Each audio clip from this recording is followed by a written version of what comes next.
Chapter 21 Third Person's POV. A few minutes earlier.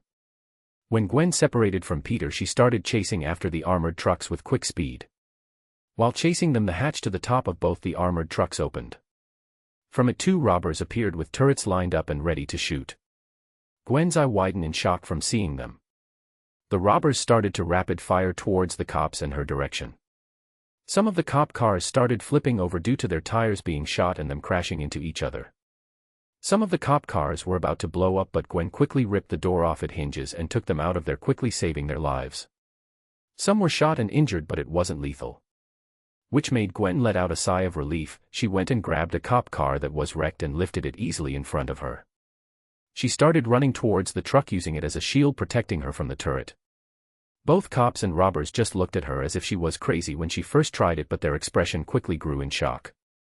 "Hurry, shoot this freak of nature. She's dangerous," the guy in the turret said towards the guy that was opposite to him on the other turret. They both started shooting at her, but the cop car was stopping all the bullets from reaching her.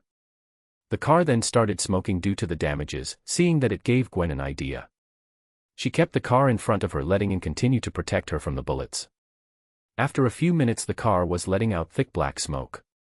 It was ready to blow up any minute now. Gwen waiting but for a bit, and once the car was about to blow up, she dropped it, got on top of it and jumped at the same time as the car exploded, propelling her towards the trucks in a fast pace. While flying, she started shooting her webs towards the turret, stopping them from shooting. When Gwen overflew the truck due to the force of the explosion, she webbed herself back to the closest turret. The robbers who were stuck on the turrets due to her webs tried to lift the turret to shoot at her but couldn't. Although they couldn't see it, Gwen gave them a smirk as she said, "Having a problem getting it up? It's nothing to be ashamed of, it's a problem 1 in every 5 guys have." Gwen then kicked him in the face, knocking him unconscious. Gwen dropped by the door of the driver's door and knocked on the window as she said, "I'm here to talk about your car's extended warranty."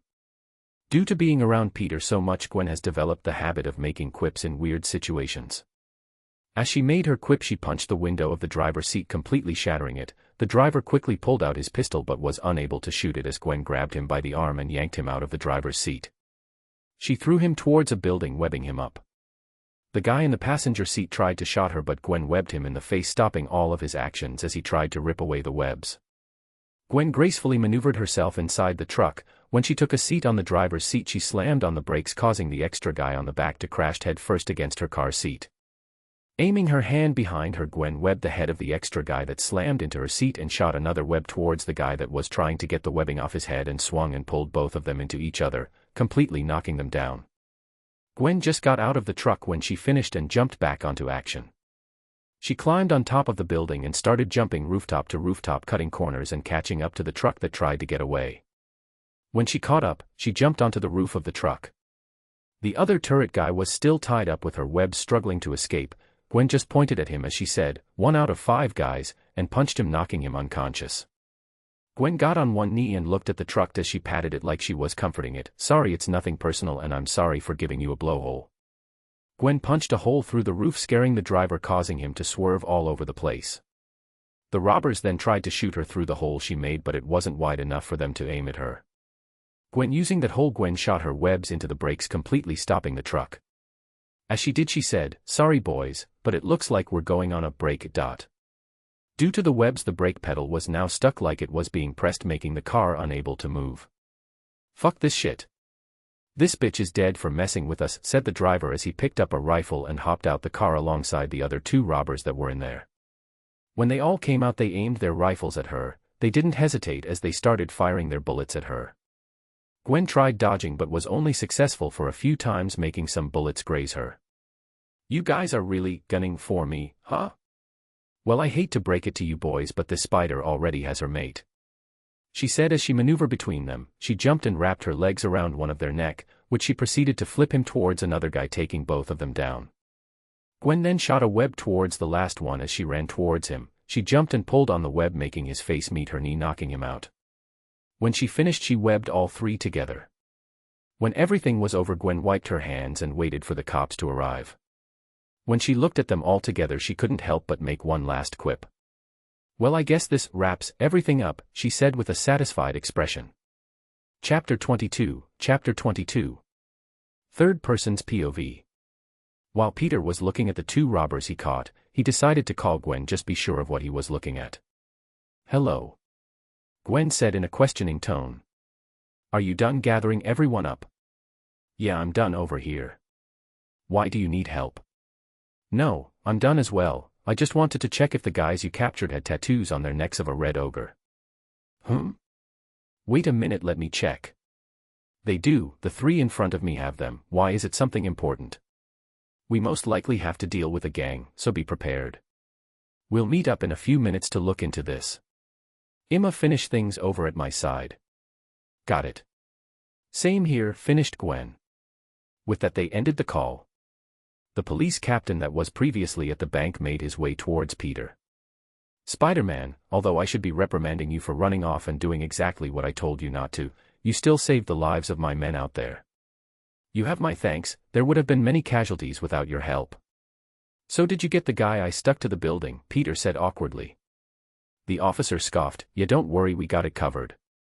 In a serious matter, I want to know, do you know what the red ogre tattoo is on their necks?" "I called Ghost Spider and she said they had it on their necks as well." The officer closed his eyes while he sighed out a cursed, "Shit, it just had to be them involved in this mess." "Yup, I totally know who you are talking about and we are on the same page, officer." The officer just shook his head at Peter's sarcasm and said, "Officer Cooper, you can just call me Officer Cooper. As for who I was talking about, they call themselves the Crimson Ogres. And it's the worst kind of gang, they deal with almost everything in the books, drugs, gun, distributions, or just plain old robberies like the one that just went down. That's not the worst of it, it's how they keep getting away with it. Their leader, who goes by the name Heinrich Schmidt, he's the worst kind of gangster, the kind that knows what to do and how to get the job done. You know, the competent ones. That's all I'm telling you, you can take that piece of information as a thank you gift." Peter nodded as he did his two-fingers salute. "Thank you, I'll inform you guys if I find anything useful." Officer Cooper nodded his head and in a serious tone just said, "Be careful and don't underestimate them, they're unpredictably smart," as he already knew that Spider-Man was about to go and investigate it. Although Officer Cooper couldn't see it, Peter gave him a confident smirk as he said, "You have nothing to worry about." Peter then jumped and started swinging away while going to meet Gwen. When Peter left, Officer Cooper just stayed watching him swing away. Sigh, am I seriously trusting vigilantes I just met? But their powers, they're real, there's no doubt about it. Maybe, just maybe, they will be the change this city needs. So you must be the Ghost Spider. Thank you for saving our officers back then, but what you are currently doing is illegal. Your actions have serious consequences, you should be arrested for it. So this is the very last warning you're going to get, afterwards we would have to take you seriously and take you into custody," said an officer sternly. Gwen just slightly lifted her hands and very slowly started walking backwards. She started waving her hands in circular motion, motioning towards the scene of the robbers and armored truck. Gwen wiggled both index fingers between the officer and the robbers on the ground a few times, which she finished by giving the cop 2 thumbs up with a smile. Basically saying, "You got everything covered over here, I'll leave the robbers to you, good." Gwen just quickly got out of there, not wanting to deal with whatever was going on. Watching Gwen swing away leaving, the cop just clicked his tongue as he muttered, "Tisk, freaks." And it just had to be 2 of them. Gwen simply called Peter, "Where do you want to meet up?" "Have Arnie give you my current location, we'll talk here face to face." "Okay, I'll see you in a minute." With that, Gwen ended the call. Both Gwen and Peter met on top of a rooftop, and as Gwen landed, Peter asked, "Want to take care of a gang?" "That sounds like fun. Who are we up against?" "These guys that call themselves the Crimson Ogres and that a guy by the name of Heinrich Schmidt is the ringleader," Peter said as he started to fill Gwen in. "I see, do you think Arnie could run a background check on him and get more information about him?" Gwen asked. Peter nodded as he thought, one would think being reincarnated into the past would be a hassle due to no internet, but luckily Howard and Tony Stark advanced the creation of it, making things being stored online something that is common this early on. Arnie, search for any and all information you can find about Heinrich Schmidt in the police database. Searching. Here's what I could find about him at the current moment. Picture. Heinrich Schmidt, 38 years old, date of birth March 7, 1970, gender male. Criminal records, still ongoing, Peter said, reading what was presented to him. After reading a few things, he wonders out loud, since when do gangsters graduate college on top of their classes? The disfigured ones apparently, He was probably bullied to the point it drove him to crime, said Gwen while looking at his picture. All the robbers were wearing some type of green ogre masks. It wasn't anything to really talk about previously since I just thought that they were only using it as a disguise. But seeing their tattoos, it's probably something all members of the gang wear. Arnie, I need you to hack into the cameras all over Queens and see where you can find the place where these type of masks are most seen and located. Right away, father, but it'll probably take a few minutes due to how slow my servers are, Arnie relayed. Sighing, Peter just replied with a, yeah, go right ahead, take your time. I would build her a quantum computer, but then I would have to also build an energy source strong enough to be able to support it. By the way we are going, I wouldn't be surprised if the power system that supports Queens is almost drained cause of our use and our experiments. I could go build and create one on my own, if I wanted to, but I'll wait. I'll wait till Tony gets kidnapped. When he does, I sneak and skin the blueprint of the arc reactor and improve on it, making it better and stronger. While Peter was deep in thought waiting for Arnie to finish, Gwen was doing handstands and cartwheels to take away her boredom. Done. There are currently 2 bases which these people with the mask visit frequently. And they are at total opposite sides to each other. One is over by downtown while the other one is upwards. Both has exactly the same amount people going in and out, reported Arnie. One has to be a decoy while the other one is where the main leader is. Gwen said while looking at everything objectively. We have to split of once again. Which side do you want to take? Peter said to Gwen. Gwen sighed. Although she was reluctant to split, she knew they had to do it. If they both went together toward one base and it turns out to be the decoy, Henrik may have a chance to escape. So it's better to split off for now. After carefully thinking about it, she said, I'll take the one uptown. Peter nodded at her decision. I guess that leaves me with downtown. Call me if you need help. Gwen nodded. You do the same. They both fist bumped each other as they jumped towards opposite directions. Chapter 23. Peter stood atop the rooftop, surveying the large base of the Crimson Ogre's hideout. He rubbed his chin as he pondered his approach. Sneak in or confront them directly, he muttered to himself, his mind thinking of the pros and cons between caution and directness. On one hand, if he sneaks in, he has to bother with continuously trying to be careful and not be detected. It would also take a while for him to find and immobilize everyone. Who knows if Gwen would be needing his help by then. But if I storm in, they'll all come to me, making it easier to neutralize them swiftly, Peter reasoned. His decision took shape in his mind, straight through the front door. Making an entrance might just throw them off balance, he mused, mentally preparing himself for a frontal confrontation. With his mind made up and making his decision, he crystallized his plan. Time to shake things up, he murmured, leaping effortlessly off the building's edge, letting gravity guide him downwards. As he landed with a graceful thud near the entrance, his gaze fixed on the door before him. Without hesitation, Peter swung his leg, delivering a forceful kick that sent the door crashing open. Inside, a curious sight greeted him, a room filled with figures sporting green ogre masks. Peter couldn't help but quip in his trademark Spidey style, hoping to break the tension with humor. Looks like I stumbled into the Shrek fan club meeting. Need help finding your swamp? His words hung in the air, momentarily silencing the room. The assembled figures stiffened, their surprise evident. Before Peter could continue, a voice pierced through the tension. Who's this clown? Get out of here before things turn ugly. You have no idea who you're messing with.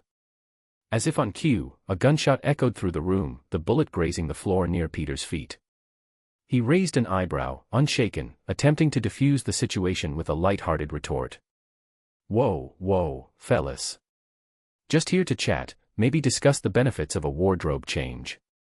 Ignoring Peter's horrible humor, one of the figures, armed and menacing, stepped forward. Last chance, buddy. Leave or face the consequences. Peter's spidey sense tingled, warning him of impending danger. In a fraction of a second, he leaped aside as another shot whizzed past him, shattering a nearby window. Enough with the theatrics. Let's dance, quipped Peter, his reflexes kicking into high gear. His agile movements allowed him to dodge most bullets, but a few managed to graze him, a reminder of the danger surrounding him. Due to the amount of bullets, some landed on him but didn't fully penetrate his suit. Luckily, Peter made his suit with bullet-resistance material, but he still needed to be careful. Just cause his suit was bullet-resistant, didn't mean it had immunity to it. Swift and acrobatic, Peter disarmed a couple of the goons, their weapons clattering to the ground. His combat skills were on full display as he countered their attacks while evading their punches and kicks. Due to being surrounded, some were lucky to be able to get a hit or two on him. Peter maneuvered his way between the goons, dodging and weaving between the bullets and fist. Despite their determined efforts, the goons found it challenging to match Peter's agility and precision. As the room turned into a whirlwind of fists and kicks, Peter would use his webs to stick some of the guys to the wall, making them incapable of movement. Peter would pick the guns that were dropped with his web and swing it towards the faces of many different goons, knocking some of them out and injuring another some. Peter didn't stop moving. He kicked a guy in the chest, sending him flying and crashing into another goon, causing them to fall to the floor. Peter would web them up to secure their position and keep them out of the fight. God damn it. Just who are you, you motherfucker? Why are you attacking our base? Peter smirked. You know, I'm just your friendly neighborhood Spider-Man, he said as he webbed the guy in the face and brought it down to his knee, making him lose consciousness. When he went towards his next opponent, a bullet unexpectedly went and shot him right on his shoulder. Gah. Fuck. Peter said, damn it, the suit could only take so much abuse before it gets damaged. He's injured, quick, start attacking him. We should be able to kill him then. Ha ha ha ha ha, this is what you get for messing with the Crimson Ogres, said the goon that shot Peter. The goons became even more aggressive in their assault, making it harder for Peter. But the pain of the bullets wasn't enough to stop him. He continued fighting them. Little by little the numbers of the goons started dwindling down, causing the goons to become fearful of Spider-Man. Peter stood in front of the rest of the goons in a fighting position as blood dripped down from his shoulders. While panting from all the fighting he has been doing, Peter says, as a great man once said, I could do this all day. Which caused the goons to take a step back in fear and apprehension. They tightened their grips on their weapons and aimed it at Peter, scared of what he was going to do next. Peter took a deep breath to control his breathing and shot himself forward towards them. Skillfully dodging the bullets with his spidey sense, one by one all the goons were brought down and taken care of. Peter shot his web to the last member on the goons on the floor, finishing his scrimmage with them. While breathing heavily, Peter thought, and now for the boss fight. Peter, while using his webs, wrapped up his injury to prevent further blood loss. When he finished, Peter started gathering everyone up and webbing them in place to prevent them from escaping. Peter then looked around the building looking for any signs of Henrik's. When he went through the largest door in the entire base, he made it towards an empty office. When Peter realized there really wasn't nobody there, he sighed, just great, this was all a decoy. With a sigh, Peter tapped the side of his forehead and said, Arnie, call the cops and tell them to come and pick them up.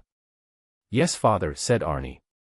When Peter was about to leave, warning signs flashed through his HUD in his masked, warning. Warning. Miss Stacy is in critical condition. I repeat, Miss Stacy is in critical conditions. Arnie said as she showed Peter a map of her known location. Peter's eyes widened in shock. The sound of crackling was heard as the floor cracked. Peter shot himself forward and jumped through the window, exiting the base. Peter started swinging in a fast speed towards Gwen. He would jump on top of rooftops and give himself a jump boost, picking up the speed.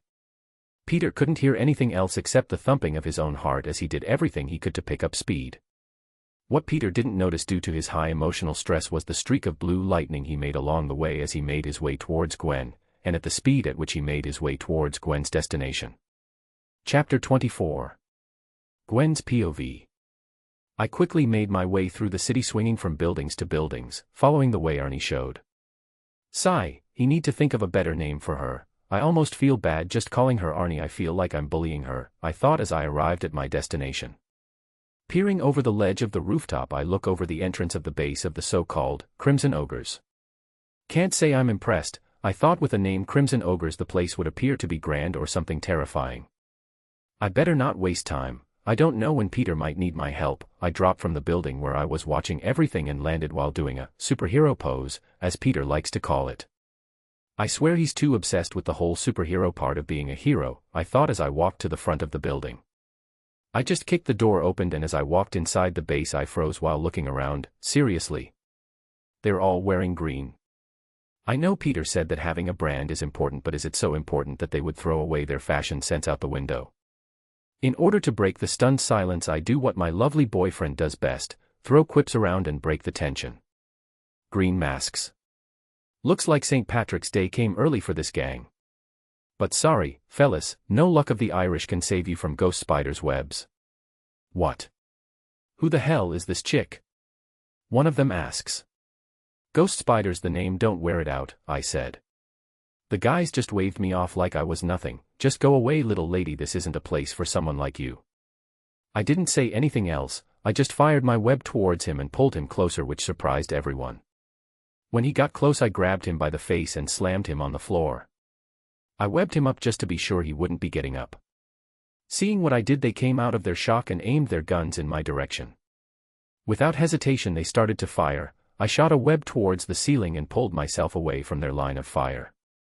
Once I was on the ceiling, I fired webs to the ground and in between one of the goons.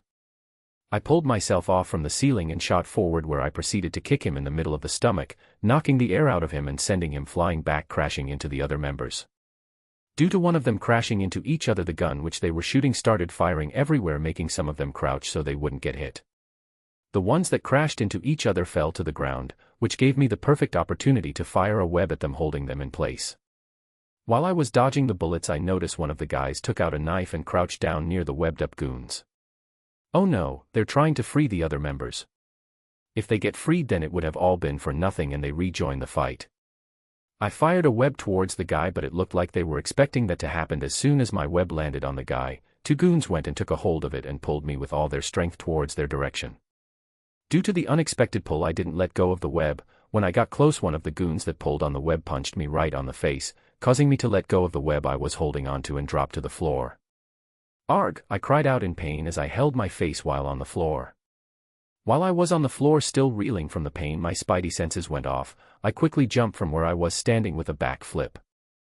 Multiple shots appeared where I was laying down. While still holding my face, I said, "That better not leave a mark. If I go around tomorrow with a black eye, people are going to start asking questions and assume the worst. Like you'll make it out alive to go to school, girly. The day you decided to mess with the Crimson Ogres is the day you signed your death warrant," said one of the goons while taking aim once more and firing. Seeing this, I decided that it was for the best if I turned invisible, which apparently freaked out some of them. "What kind of weirdo are you?" I didn't answer as I didn't want to blow my cover and position, but one by one I started taking them down. They all then started shooting randomly.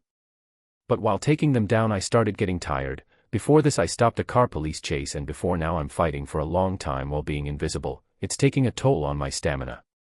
The goons then started shooting all over the place, trying to at least hit me, but couldn't, and so thanks to that I was able to quickly subdue everyone. I put my hands on knees and started catching my breath. While I was waiting to recover my stamina, the door at the back of the room opened and out came a large, tall, muscular man wearing a red ogre mask. Picture. Next to him was a tall, well-built looking guy wearing a blue ogre mask. "Well, look who decided to come to the costume party," I quip. "So you did this, huh? I can't say I'm not impressed." "You certainly got skills to be able to take down my men," said the guy wearing the crimson mask, who is probably Henrik Schmidt, the leader of the gang. He then continued, "Why don't I make you an offer? Join my gang, become a member, and I don't kill you right here and now for messing things in my turf. Are you trying to court me? I can't see I'm not flattered, but you aren't really my type and I'm already in a happy relationship. So sorry if I hurt your feelings, but the answer is no." Henrik didn't say anything, but the guy in blue just shook his head in disappointment. "You should have taken his offer. I was the same as you. I let my pride get in the way and picked a fight with the boss. Let's just say that since you are seeing where I'm standing, you can already guess what happened." Henrik didn't say anything and came running towards me, which took me by surprise. I was planning on getting them talking some more to catch my breath, but it looks like I'm still fighting. With a sigh, I ran towards him and tried to kick him at the side of his head, but he just blocked it with the side of his hand.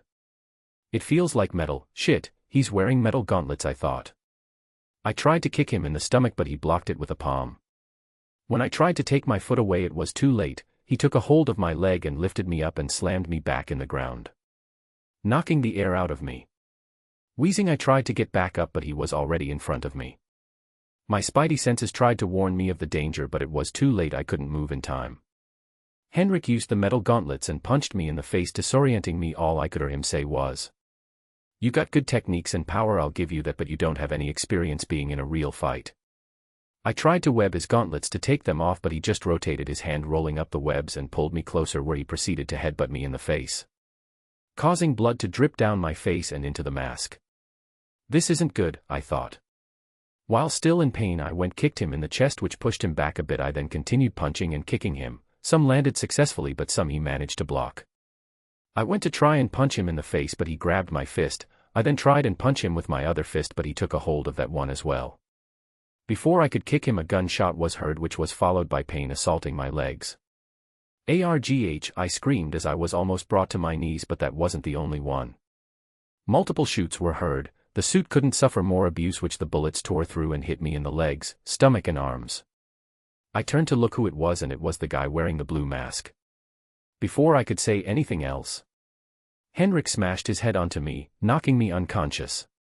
I kept coming in and out of consciousness. I tried to get up but the pain was too much. I could just lay on the floor slowly losing consciousness. Peter, please help me, is all I could think with tears running down my face.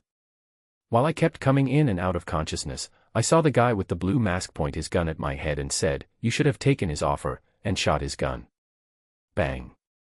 No. Everything then went dark. Third person's POV. When the blue ogre shot his bullet towards Gwen's head, a cold wind blasted off from her body. It was so cold it made both Henrik and the blue ogre back up in wonder. The bullet that should have gone right through her head was now wedged in the ice that formed all over Gwen's body. As a defense mechanism, Gwen's body encased itself in ice to keep itself alive, preventing her wounds from bleeding out further and stopping the bullet from reaching her head. The blue ogre in shock went and tried to fire more bullets but they would just bounce off the ice that formed. "What should we do now, boss?" asked the blue ogre. "Go get a flamethrower or a rocket launcher and fire it at her. That should be more than enough to kill her, no matter how much ice forms in her body." "Right, boss," the blue guy said as he went and got what he needed. Chapter 25. Third person's POV. Peter fell from the sky, landing in front of the Crimson Ogre's base that Gwen went to. The ground beneath him cracked due to the force of his landing, but he paid no attention to that. The only thing that mattered was Gwen's safety. He started making his way inside the base. Once inside, he saw multiple goons tied up and knocked out in Gwen's webbing. Although he wanted to be proud of what he was seeing, his main priority was Gwen's safety. As he walked a few feet ahead, he spotted a guy wearing a blue ogre mask a few feet away, aiming a rocket launcher at Gwen's encased body. Peter shot his web towards the guy and pulled himself towards him, aiming his feet towards the torso. When he made contact, he was sent flying back, crashing against the wall. As he crashed against the wall, blood splashed from his mouth as he started coughing. Peter slowly started walking towards him. A/N, musical note where you go I go, what you see I see musical note and the sky falls and it crumbles musical note. Peter knelt towards the blue mask guy, looked him in the eye, and said in a cold voice, "No one, and I repeat, no one messes with my woman." Peter then punched him right on his mouth, breaking both the mask and his teeth, knocking him out completely. Peter sighed as he got up and went towards Gwen's direction. He knelt down once again and put a hand on Gwen's ice. "It's cold. Arnie, tell me her condition and what happened." "Yes, father." Arnie then went and explained and showed him everything that happened through Gwen's perspective. "It's like her body went into a mild hibernation, her heart rate is slow, it was like a defense mechanism." "Father, can I make a hypothesis about what is happening?" Peter, while slowly caressing the ice, nodded his head. "I believe the spider's venom might not have undergone complete integration into your bloodstream. When both you and Miss Stacy initially demonstrated your abilities, scarcely a day had passed since the spider bite. This suggests that your powers might still be evolving or developing, as the venom continues its gradual assimilation within your biology. It could potentially lead to further enhancements or undiscovered facets of your abilities over time." "I see, you may be right. When we first got bitten, I was way too excited about the prospect of having superpowers. I hadn't considered that possibility. But how can she create ice? It doesn't make sense, and it shouldn't be possible. Ice isn't something really related to a spider." I can retort that lightning isn't either, father. "Lightning? How could she possibly know about that? I haven't even mentioned it before." "What do you mean, lightning?" "I see, so you weren't aware of it." "Well, you see, father, due to your high emotional distress, lightning started manifesting from your body, helping you move faster. Here, I can get a CCTV footage of the event," Arnie said as she brought out a video of Peter swinging through the city at a fast speed. Image. "I see, I got a lightning, cool. And it's blue and black. New color scheme. But that still doesn't explain how Gwen was able to develop ice-related powers. This is only a hypothesis, but the spider's venom could have contained unique compounds or proteins that, when introduced into Miss Stacy's bloodstream, triggered a reaction at the genetic level. This reaction might involve a specific gene or set of genes associated with temperature regulation or manipulation. These venom-induced changes could potentially activate dormant or previously inactive genetic pathways related to the body's response to cold. The venom's components might bind to receptors or enzymes in Gwen's cells, initiating a cascade of molecular events that lead to the expression of proteins capable of manipulating temperature. This speculative process could involve the modification of cellular mechanisms responsible for regulating heat transfer, altering the behavior of proteins involved in thermal regulation, or even stimulating the creation of specialized structures within her cells capable of generating or controlling cold temperatures. We would need to do a blood test to really make sure, though. Peter just nodded while still caressing the ice. Just wait a little longer, once I take care of him, we'll go home. Peter then stood up and walked towards the large metal door that clearly led to the main office of whoever was in charge. Peter punched the door to open, but his fist tore right through it. Oops. It looks like I don't know my own strength, Peter said plainly. Henrik jumped back in shock as Peter's hand just went right through the metal door. Peter slid his hand out of the hole and just ripped it off its hinges and threw it on the floor. As the door reached the floor, it made a loud bang, showing just how heavy the door really was. Normally, this is the part where I start making quips about your appearance and the situation, but I'm not feeling really neighborly right now. Usually, I would be your friendly neighborhood Spider-Man, but right now I'm just Spider-Man, Peter said as he advanced towards Henrik, his footsteps leaving imprints on the floor, marking his determined stride toward him. What has my gang done to you for two spider-related vigilantes to be coming after us? Henrik said as he got into a fighting position. At first, we came looking for you since your little leprechauns went looking for gold, but then it became personal. The hell? You came to us and picked a fight, and just because one of you got injured and wasn't up to the task, you're going to get mad and come looking for revenge. You are right, it's our fault this happened.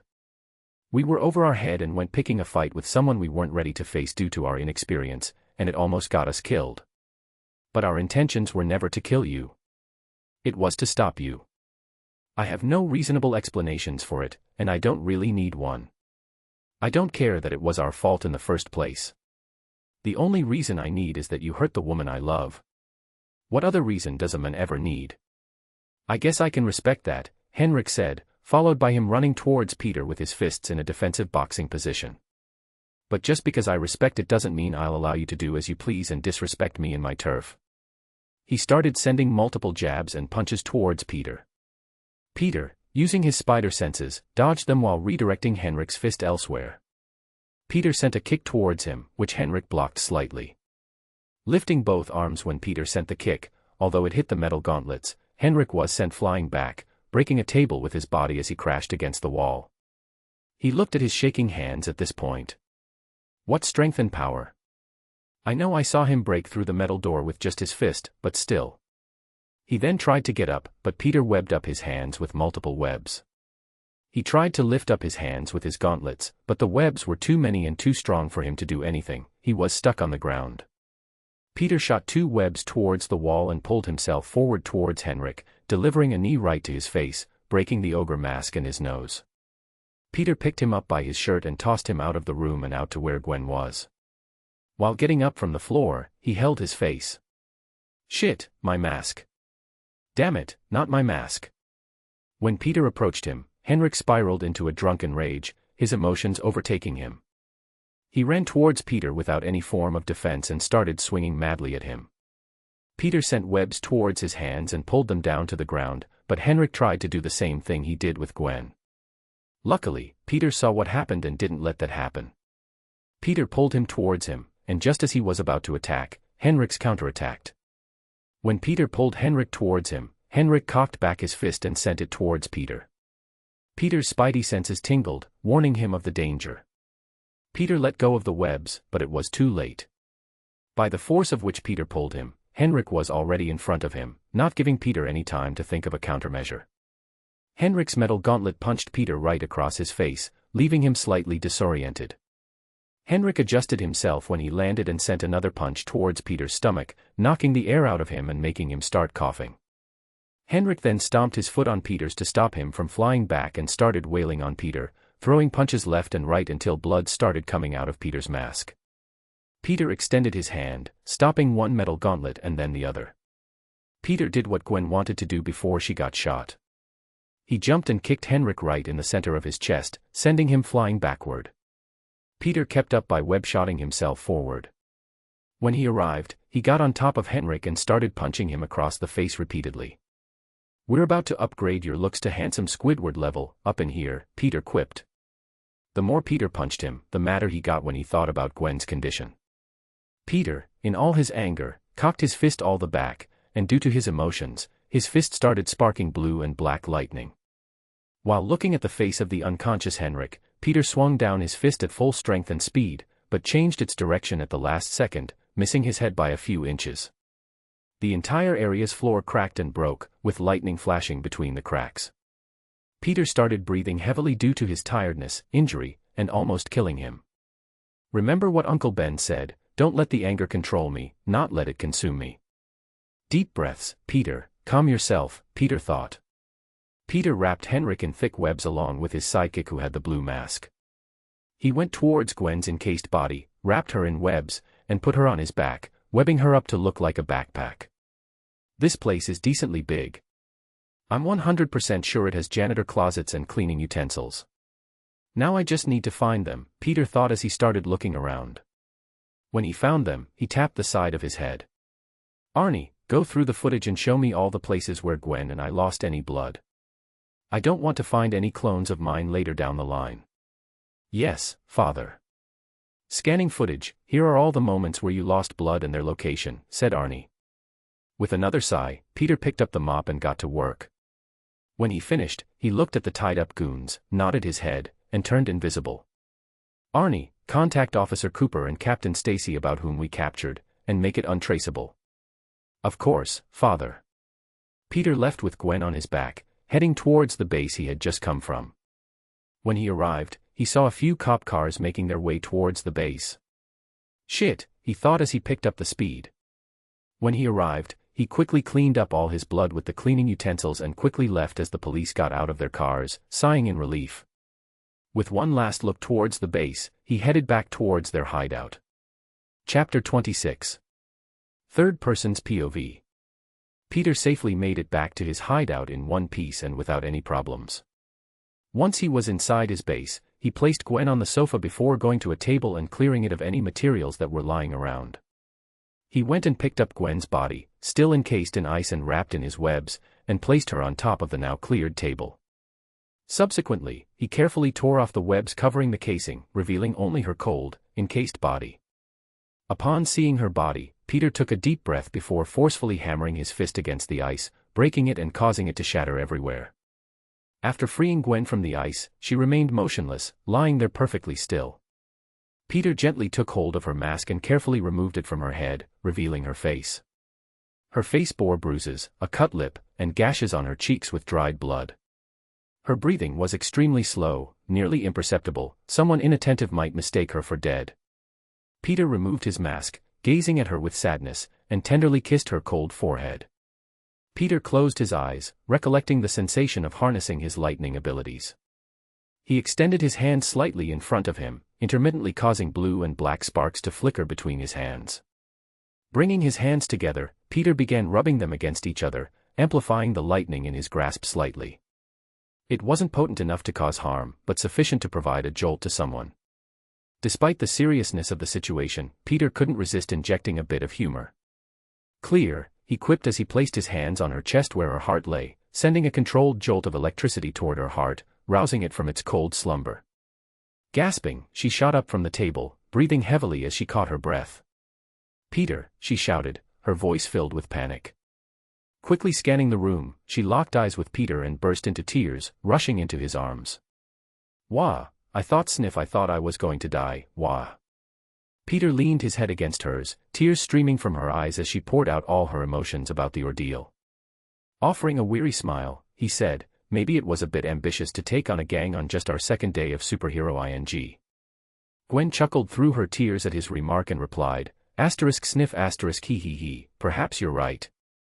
She looked up at Peter while their foreheads remained pressed together. Her lips trembled as she whispered, I thought I'd never see you again, or my dad, or any of my friends. I was so scared. Peter kissed her gently, reassuring her, everything's okay now, you don't have to worry. It's all over, I've taken care of Henrik and they should all be getting arrested as we speak, Peter said, embracing her tightly. Gwen winced in pain, the bullets from her previous encounter were still lodged in her body. Sensing her discomfort, Peter loosened the hug slightly and said, Right, sorry, I forgot about the bullets in both of us. Come, sit back on the table. I'll get everything we need. As Gwen sat down, Peter began gathering the necessary items, tweezers, a small towel, a tray, disinfectants, and white open-weave bandages. Handing her a rolled-up towel, Peter advised, bite into this so you don't bite your tongue. What I'm about to do will hurt, a lot. Nodding, Gwen placed the towel in her mouth, clenching it tightly, preparing for the pain. Peter meticulously cleaned the tweezers and carefully began extracting the bullets from Gwen's wounds, starting with the one in her leg. Upon insertion, Gwen emitted a muffled scream, gripping the table tightly in agony. Setting the first removed bullet on the tray, Gwen breathed heavily, the pain evident. Meanwhile, Peter glanced at the damaged table with a weary smile, remarking, Poor table. Poor table. Poor me, this really hurts. Gwen screamed, yanking the towel from her mouth upon hearing Peter's comment. Peter proceeded to sterilize the wound with disinfectant and wrapped it in the bandage. Looking at Gwen, he urged, Come on, let's put on the bandage. We're not finished yet. Reluctantly, Gwen sighed and placed the towel back in her mouth, closing her eyes and turning away. One by one, Peter carefully extracted the bullets, causing Gwen to cry out in pain with each removal. As he finished bandaging the last wound, he sighed and remarked, I guess it's my turn now. Peter tore off the webs wrapped around his arm and clenched the same towel Gwen had used earlier. Handing Gwen the now clean tweezers, Peter, biting down on the towel, instructed, Do it. Gwen nodded with a solemn expression and removed the bullet lodged in Peter's arm. Despite his silence, the strain on Peter's face and the table's new dents reflected the pain he was enduring. After Gwen finished wrapping his arm, a sigh of relief escaped Peter. They scavenged the room for smaller bandages, tending to their minor wounds. When everything was attended to, Peter sat on the couch as Gwen lay her head in his lap. Both closed their eyes, relishing each other's presence. Peter gently played with and caressed Gwen's hair and head, creating a serene moment between them. Breaking the silence between them, Peter asked, Are you going to keep going out there and fighting people? What? She asked, her eyes still closed. Are you going to continue fighting? I honestly don't know what you experienced in that moment, and I can't claim to understand how you're feeling right now because I don't, Peter said while leaning his head back against the sofa.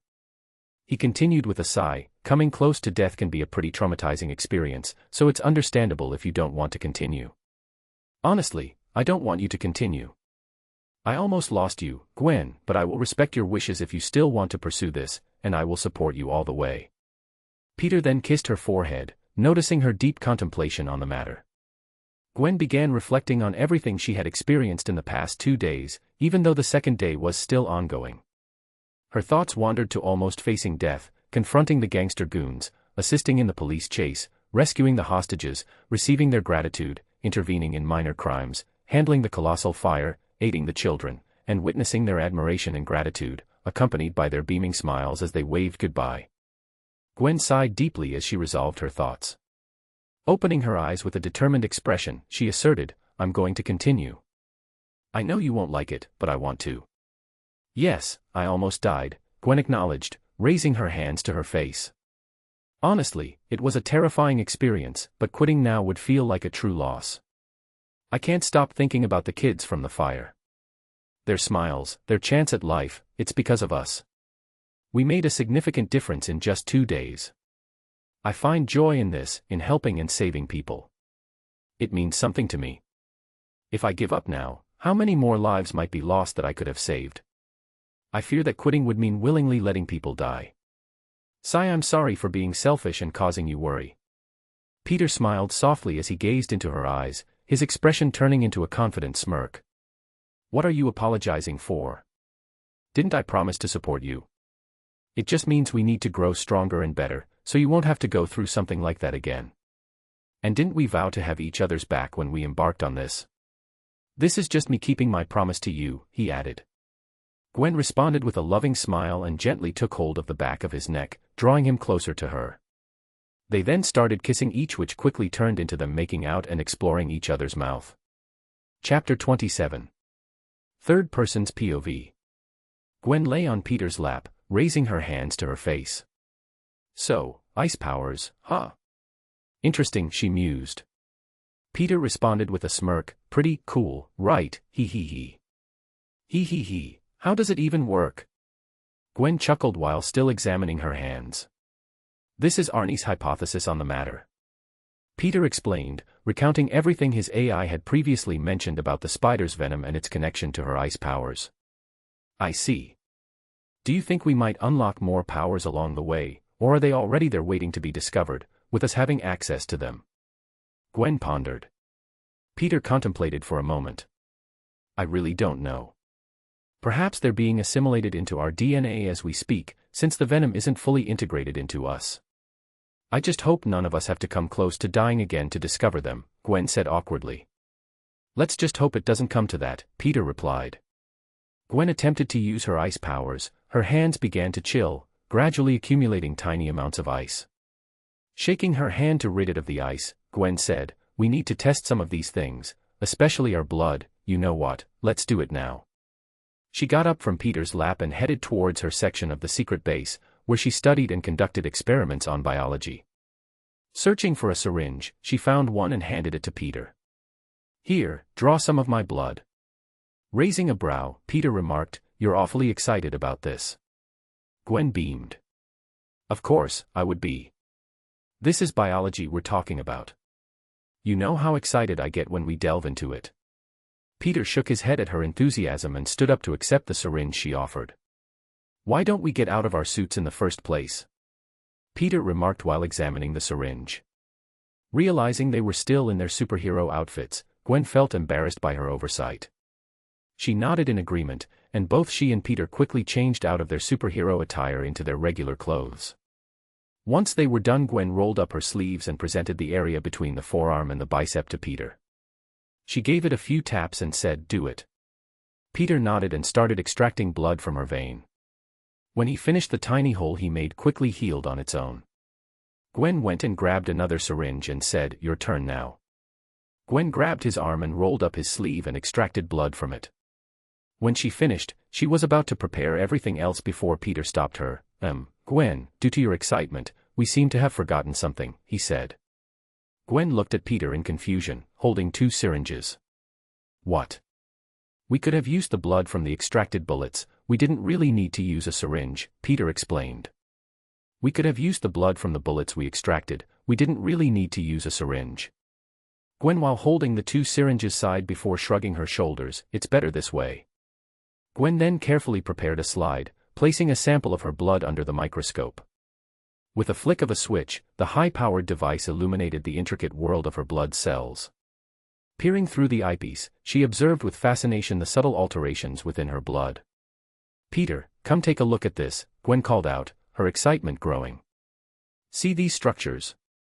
They look different from normal blood cells. It's like they've adapted to mirror my ice-based abilities. Peter joined her at the microscope, his curiosity matching hers. That's amazing, Gwen. It's as if your powers have left a distinct mark on your cells. As they continued their examination, Gwen's enthusiasm grew, unraveling the mysterious alterations within her blood. Each observation deepened her understanding of her newfound abilities. Suddenly, Peter's curiosity was piqued. Hey, check out my blood now, are they any different from yours? Gwen smiled, nodding in agreement. Sure, let's see if there are any differences or similarities between ours. Peter quickly prepared another slide with his blood sample while Gwen adjusted the microscope. As the image came into focus, they observed Peter's blood cells, searching for any remarkable alterations. Look at that, Gwen pointed at the screen. Your blood cells seem to have some distinct electrical charges around them. It's like they're buzzing with energy. Peter leaned closer, intrigued. That's incredible. Maybe that's how my electric powers manifest themselves on a microscopic level. They both marveled at the unique characteristics of Peter's blood cells, drawing connections between the observable traits and his extraordinary abilities. As Gwen and Peter continued their examination of their blood cells under the microscope, they noticed intriguing patterns. Gwen observed, "Look at these structures in my blood cells. They seem to have adapted in a way that mimics my ice-related abilities. It's fascinating." Peter nodded, peering through the microscope. "And mine, they're exhibiting unusual charges, almost like they're resonating with electricity." They discussed the remarkable alterations in their blood cells, contemplating the connection between these adaptations and their spider-induced abilities. "It's incredible how our blood cells seem to reflect our powers," Gwen remarked. "Maybe the spider's venom triggered an adaptive response within our DNA." Peter agreed, "Seems likely. It's as if our bodies are incorporating these abilities on a fundamental level, allowing our blood cells to adapt to our powers." As they continued their examination, they theorized about the adaptation process, discussing how the spider venom might have interacted with their genetic makeup, resulting in their blood cells reflecting their unique abilities. Gwen and Peter scrutinized their blood cells under the microscope, noticing distinctive traits but also discussing an aspect of their adaptation. Gwen observed, "Even after 2 weeks since the spider bite, our blood cells still exhibit some markers of normalcy.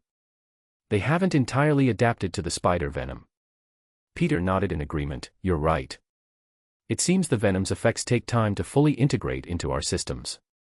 Maybe it requires more time for our bodies to completely embrace the changes. I wonder how long it might take for our blood cells to fully adapt," Gwen pondered, adjusting the microscope's focus to examine the cells more closely. Peter speculated, "Perhaps it might need a month or even longer for the venom's effects to be entirely integrated into our DNA. After all, it's an intricate process that could take time to manifest fully." They continued their discussion, mulling over the intricacies of the venom's impact on their genetic makeup and speculating on the timeline required for their blood cells to undergo complete adaptation to the spider venom. With everything packed, they left the base, and Peter accompanied Gwen on her way home. Upon reaching her house, they exchanged a goodbye kiss. "Bye. Love you," Peter said before he started jogging, not in any particularly swift manner. Gwen watched him go, her face adorned with a loving smile, before entering her house. Chapter 28. Third Person's POV. "I'm home," Peter exclaimed as he stepped inside. "Ah, you're back. If you'd come any later, we might have had a problem, young man," Aunt May called from the kitchen. Glancing over from the couch, Uncle Ben squinted at Peter and asked, "What happened to your face?" Thinking quickly, Peter fabricated, "Oh, Gwen and I were practicing martial arts." "Is it wise to go to school looking like that?" inquired Uncle Ben. "Don't worry, these bruises are minor. They'll be gone by tomorrow morning." "I'm heading to do some laundry," Peter reassured. Confused, Uncle Ben questioned, "What, laundry?" "Just so I'll have clean clothes for school tomorrow," Peter replied awkwardly. Uncle Ben gave Peter a suspicious side glance and slowly nodded in response. Peter began his chore of collecting the scattered heap of dirty clothes strewn across the house. As he reached the washer, he unzipped his backpack, carefully extracting his blood-stained Spider-Man attire and placed it inside. Gathering the laundry into the washer, Peter leaned against the nearby counter, his mind drifting to the intricacies of his superhero suit. Retrieving his phone, he manipulated it, conjuring a holographic projection of his Spider-Man costume. Even with bullet-resistant materials, the suit won't hold up under sufficient damage, Peter muttered to himself, engrossed in thoughts of upgrading the suits and tailoring specialized ones for different missions.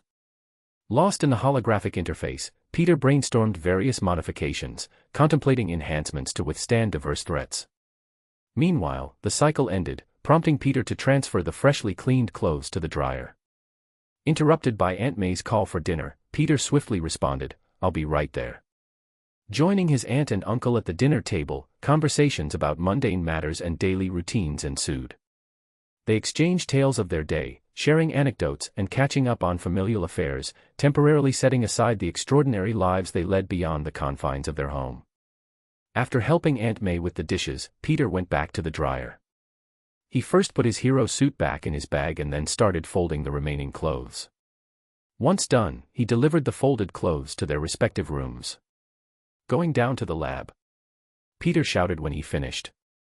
Don't stay up too late, you've got school. Aunt May shouted back. In the basement lab, Peter went to a secret compartment and started gathering the materials he needed to fix his suit. Meanwhile, Gwen had already finished cleaning and fixing her suit. She lay in bed, holding her mask in the air. She was softly caressing it with her thumb as she started reflecting on her day and how close she came into contact with death. She started touching the mask, thinking about the time she was knocked out. Putting on the mask, she called out, "Arnie, are you there?" "I'm always available to help," Arnie replied. "Can you show me what happened during the time I was unconscious from Peter's perspective?" "Certainly," Arnie responded. "Ah. Really? I thought you might have said it was private or only accessible to Peter." "I was honestly just taking a guess with that question. Father has given me instructions in case of any events. He has granted you full access to my facilities." Gwen softly smiled before observing everything that occurred from another perspective.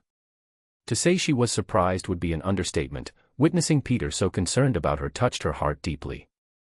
The sight of him referring to her as his woman, expressing his love, and his fierce protectiveness on her behalf, to the point of almost killing someone and stopping just before dealing the final blow, made Gwen blush. She rolled around in bed, giggling to herself. He called me his woman," Gwen said, kicking her feet in excitement. After her playful moment, she lay in bed with her arms stretched out, sighing deeply. "Sigh, I honestly don't deserve someone as amazing as him for a boyfriend. I'm so lucky to have him." Gwen pondered for a moment before asking, "Arnie, is my dad asleep?" Glancing toward her dad's direction, Arnie scanned the area behind a wall. After a few seconds, Arnie replied, "Affirmative." Gwen nodded and changed into her superhero outfit, then turned invisible before exiting through the window. In the dead of night, Gwen swung her way to Peter's house. Upon arrival, she sat on his rooftop, lying down and watching the stars, finding solace in their gentle glow. After half an hour of peaceful stargazing, Gwen headed towards Peter's room. She knocked on his window, waiting for a response, hoping to find him there. When Peter didn't answer, Gwen asked Arnie, "Do you know if he's asleep?" "Negative, he's currently in the process of stopping a store robbery as we speak," Arnie informed her. Gwen, hearing this, whispered in frustration, "Are you kidding me? Without me? Grr, how could he?" Just as Gwen was about to leave to find Peter, she noticed the lights on in MJ's room across the street, recalling MJ's recent ordeal. "I should check up on her, she's my best friend after all." Gwen turned invisible once more and crossed the street, climbing up to MJ's house. Peering through the window into MJ's room, Gwen's eyes widened at the sight. MJ was resting her head on her arm at her study table, gently caressing a picture of her and Peter from their childhood, a tear streaming down her cheek. "Oh fuck," Gwen expressed in her head at witnessing something she shouldn't have. Chapter 29. Third Person's POV. Gwen, seeing MJ wipe away her single tear, just jumps away and started swinging away, escaping the scene. Gwen didn't say anything for a few seconds besides, "Show me Peter's location." A mini-map appeared at the corner of her vision instructing her on where to go. While making her way towards Peter, she kept replying the scene in her head. She quickly arrived and saw a robber tied up in webs on the floor in front of the story while being lectured by Peter. Peter stopped talking while pointing at the guy and just asked, "She's right behind me, isn't she?" The robber slowly nodded his head as he was unable to talk due to having webs covering his mouth as well. Peter spun on his heel and turned towards Gwen's direction. "Honey, baby, the light of my life, what are you doing up so late?" Peter asked awkwardly. "I should be asking you the same thing, what are you doing up so late?" Gwen inquired, her arms crossed as she tapped her feet impatiently. Peter awkwardly scratched the back of his head. "Ah, I just came to talk to a really old friend that I haven't seen in a long time. He lost his way on the path of life, and I was just pointing him towards the right direction." Turning towards the restrained robber, Peter addressed him, "Isn't that right, robber?" Gwen glanced at Peter, clearly unamused, while Peter nervously twiddled with his fingers. We have an inside joke. His real name is Robert, but we call him Robber, right Robert?" Peter said, casting a threatening look at the apprehended men. The robber hastily nodded in agreement with Peter, visibly sweating and feeling intimidated. As Peter heard the approaching police sirens, he shouted towards the shop, "The police are almost here, mister. So, I'm going to get out of your hair now." In response, the shop owner yelled back, "I hear them," and once again, "Thank you, Spider-Man. Just doing my neighborly duties." Peter called out as he leaped and swung away, with Gwen closely following behind. As they swung across the city, Peter inquired, "So what are you still doing up so late?" "We have school tomorrow." Gwen occasionally alternated between wall running and swinging as she replied, "I couldn't sleep, so I went to see you. But when I got there, you weren't there, so I asked Arnie to find out where you were, and here we are." She avoided mentioning what she had witnessed in MJ's room. Curious, Gwen asked, "What are you even doing up so late, patrolling around and doing superhero things in the middle of the night?" Before Peter could respond, they both heard a woman's desperate cry for help. "Somebody help me, please." Following the cry, they heard a muffled scream and a man's chilling declaration, "You can scream all you want, nobody's going to bother and come to save you. And when I'm done, you'll love every part of it. Don't worry about a thing, sweetheart. Wanna handle this one?" Peter asked, but Gwen didn't respond. Instead, she swiftly accelerated and descended from above, positioning herself behind the assailant. Gwen shot a web at the offender, spun him around, and then delivered a swift knee to the area below the belt, remarking, "Christmas has passed, but it seems we still have a nutcracker." The guy winced in pain, dropping to the ground and clutching the affected area. Observing from a nearby wall, Peter instinctively closed his legs and winced, commenting, "Ouch. That's got to hurt." The woman, who had been in distress, started to cry, expressing her gratitude between sobs as she wiped away her tears.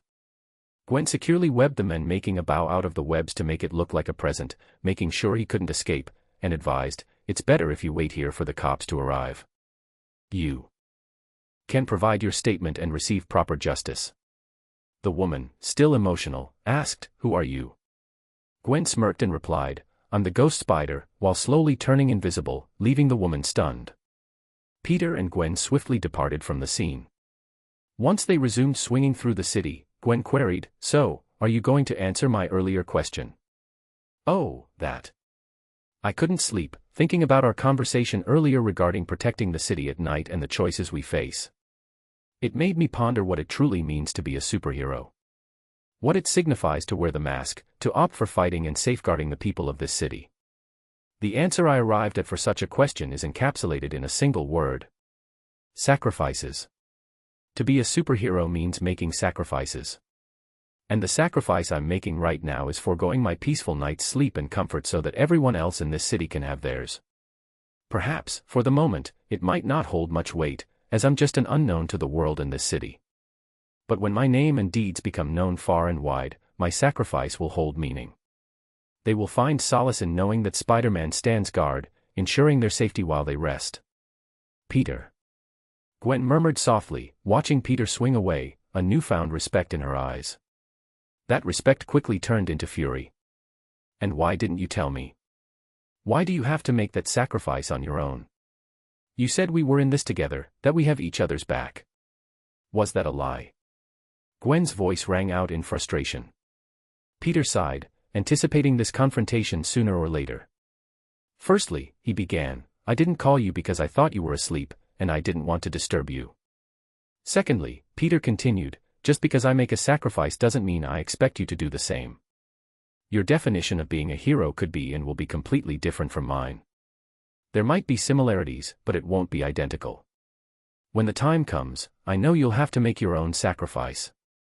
I won't like it, and I'm sure I'll probably hate it. Thirdly," Peter continued, turning slightly away, his embarrassment evident in his voice, "I knew you would find out eventually. I would have lost some brain cells if I thought you wouldn't. My actions will become known, after all. But I wanted you to find out on your own. I didn't want you to jump in right away, I wanted to give you a few more restful nights." "You big doofus!" Gwen exclaimed, turning into a blushing mess herself. Interrupting their moment, Arnie interjected, "There's a breaking and entering happening a few blocks down." Relieved by the interruption due to their embarrassment, they spent the entire night thwarting crime until the early morning, as the sun started rising. Seeing the sun rising, they both cursed once again in synchronization, almost like they've practiced for moments like these. "Shit. We really and I mean really need to work on our time management skills. We can't keep doing this, it's going to backfire on us one day," Peter said. Peter then thought of an idea. He shot himself towards the roof and surrounded himself with lightning and started running and jumping in a fast pace. He then shouted towards Gwen, "Try and keep up, slowpoke." Gwen, hearing and seeing what he was doing, gained a challenging smirk. She shot herself towards the rooftop as well.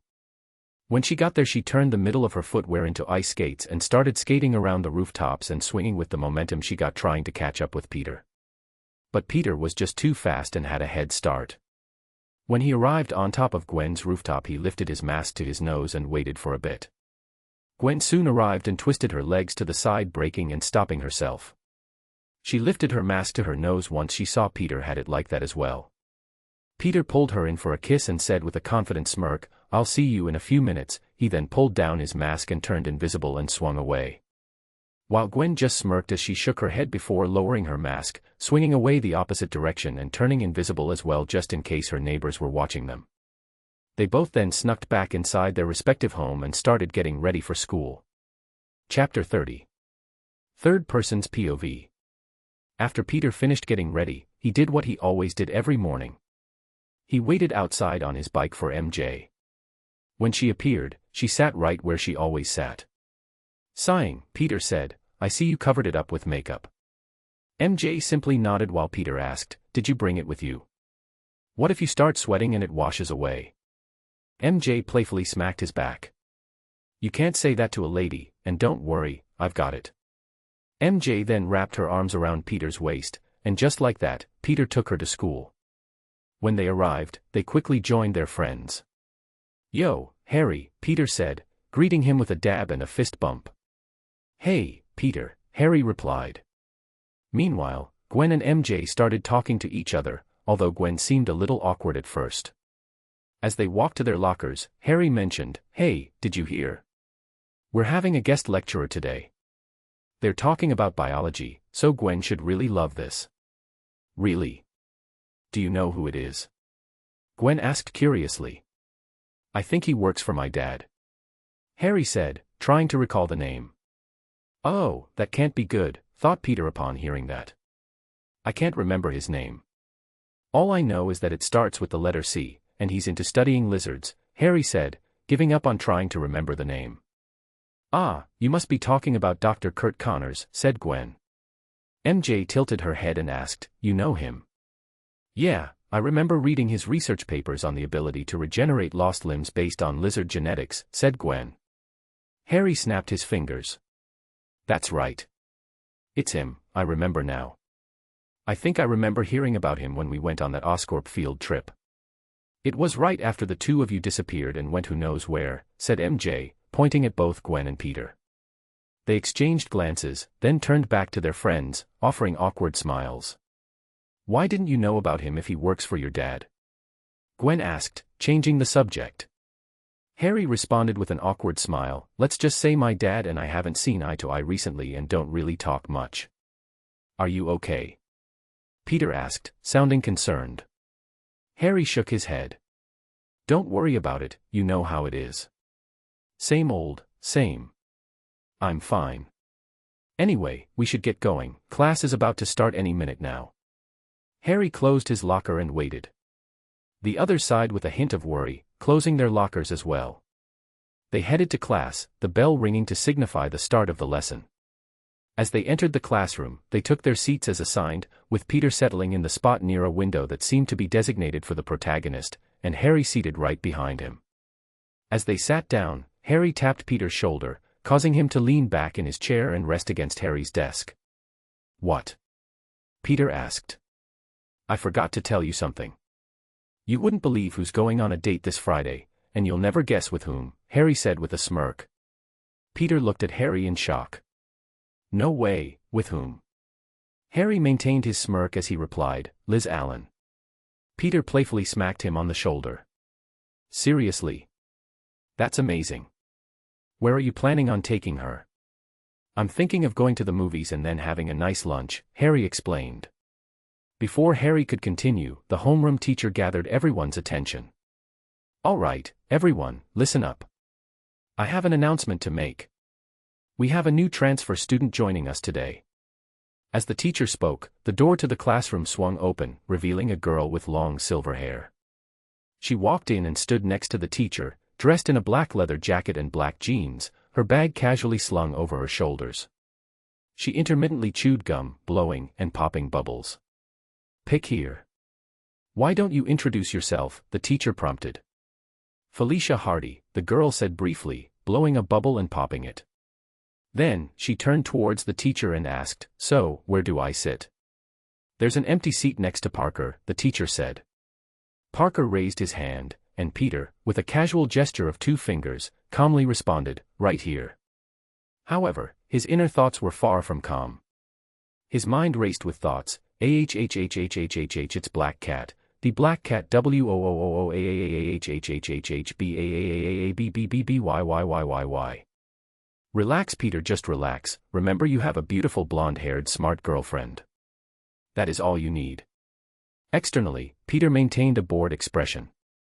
When Felicia took the seat beside him, she greeted him casually, saying, "You already heard my name."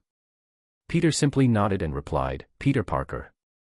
3.141592653589779325105820945923078164062862097492307816406286.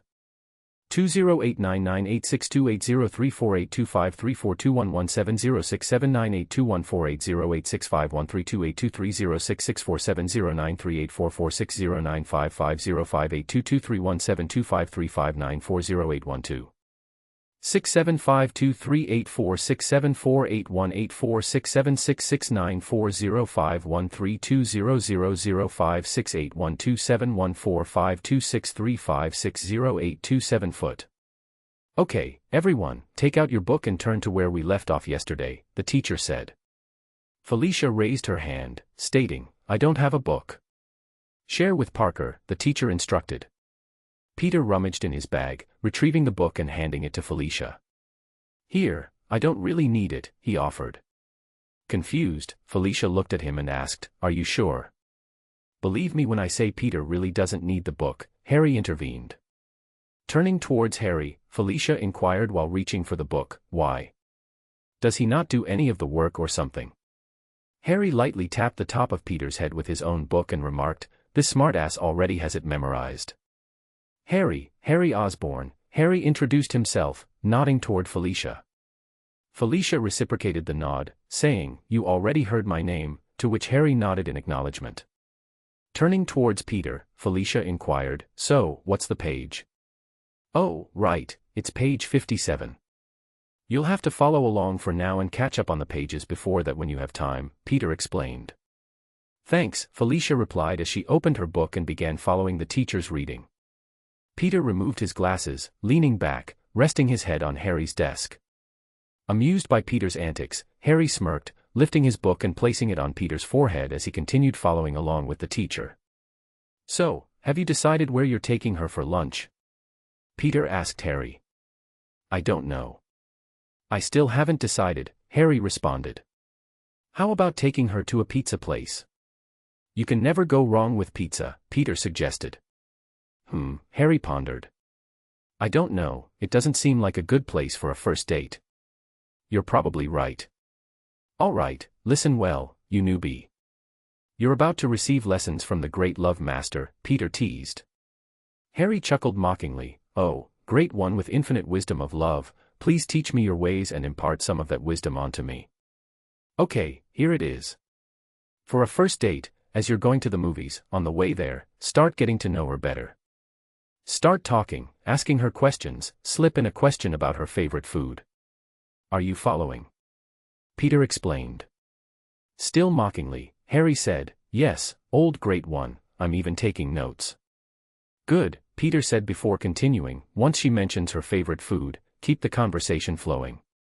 After the movie, take her to the place that serves her favorite food. You know the saying, the way to a guy's heart is through his stomach, and it's the same for a female, if not more so. Girls love food. Not only will she enjoy eating her favorite dish, but it'll show her you're a great listener." Hearing their conversation, Felicia giggled to herself and turned to them, amused. "Sorry, I couldn't help but overhear. Is that really the advice you're giving him? She asked. Laying his head on Harry's desk, Peter replied with his arms slightly spread out, What? Am I wrong? I know for a fact that what I said is true. Girls love food, and they love a guy who listens to them. Felicia pondered for a moment before smirking and chuckling. I guess you really are a love master. What you said is true. And the love master strikes again, spreading his knowledge and wisdom to the clueless lambs of love, Peter quipped, causing Felicia and Harry to shake their heads in amusement. Parker. The teacher's sudden yell startled all three of them.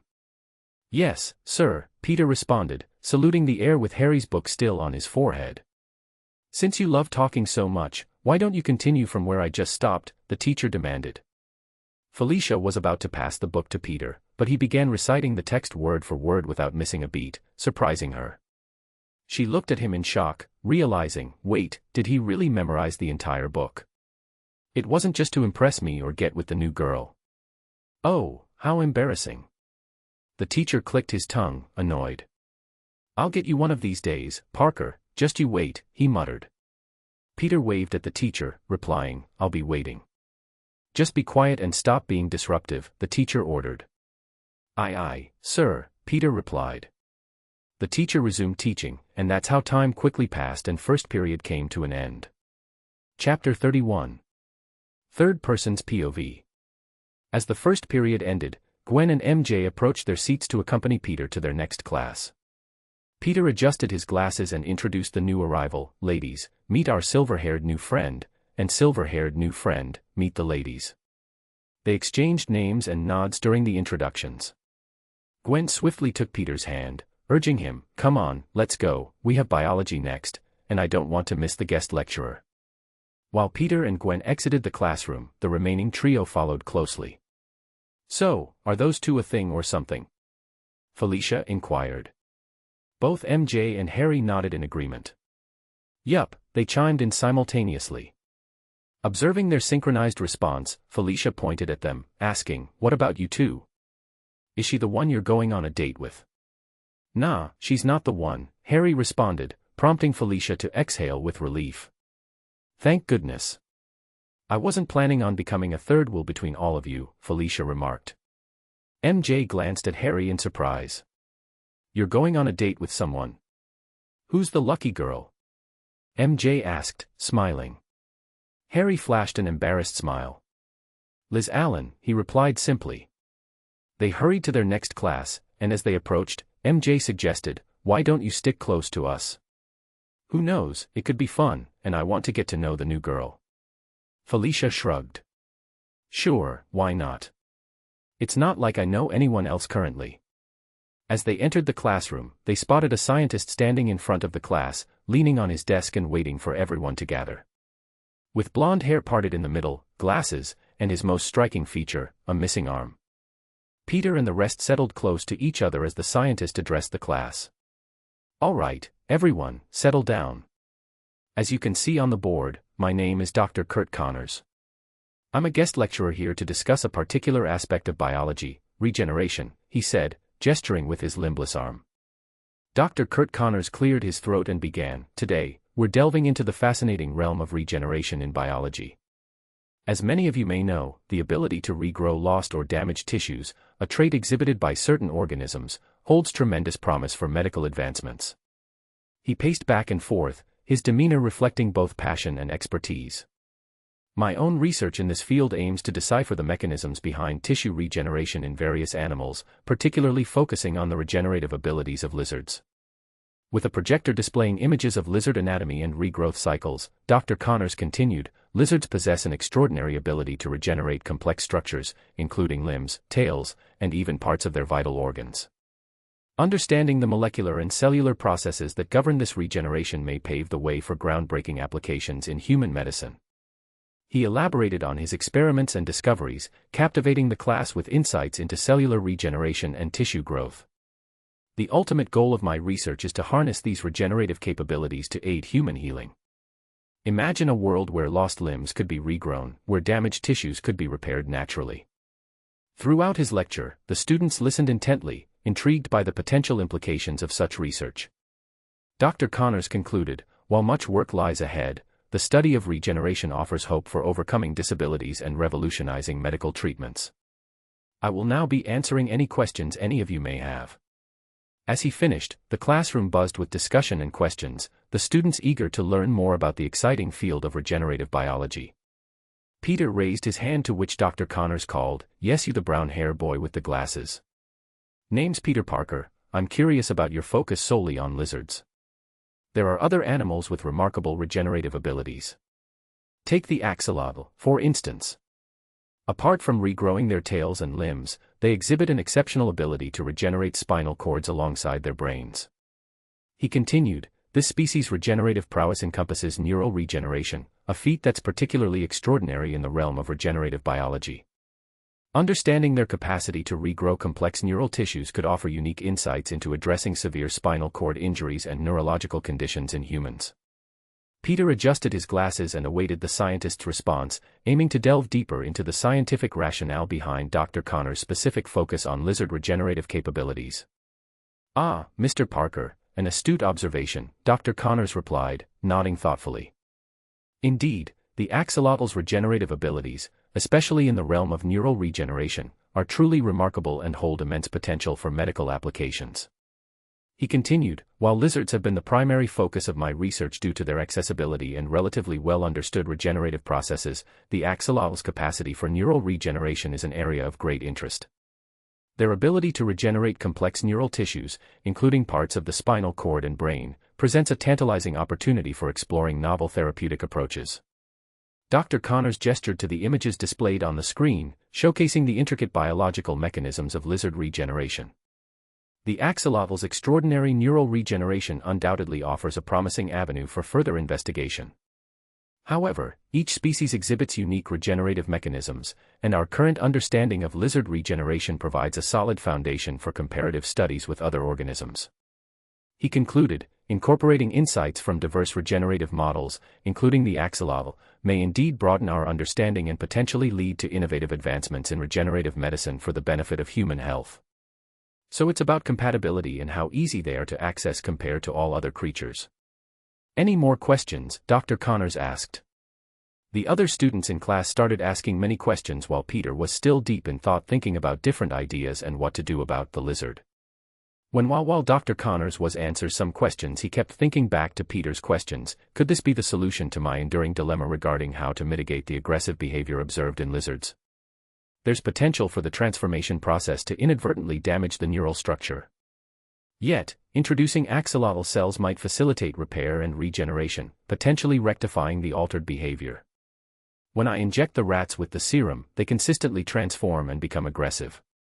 If we address their aggression first, we could gradually reverse it, allowing us to ensure that the next application of the serum functions as intended, regenerating limbs. Peter Parker, huh? I guess I'll keep an eye on that boy." While Dr. Connors addressed certain inquiries, those less engaged, such as MJ and Felicia, engaged in their own conversation. As they conversed, they found themselves growing closer, discovering common ground between them. One such shared interest involved their mutual fascination with uncovering and exposing hidden crimes, a theme prevalent in movies and television shows. They conversed until the bell's chime marked the end of the period and concluded their time with the guest lecturer. Dr. Connors addressed the class before their departure. "That wraps up our session today. I hope you found today's lesson engaging. Should any of you have further inquiries later on, don't hesitate to drop by. I'll be in this room for the majority of the day." As the students bid their farewells and departed for their next classes, Peter and his friends gradually grew closer to Felicia throughout the school day. They discovered shared interests, and in each subsequent class, Felicia started to integrate herself slowly into their circle of friends. Chapter 32. Third Person's POV.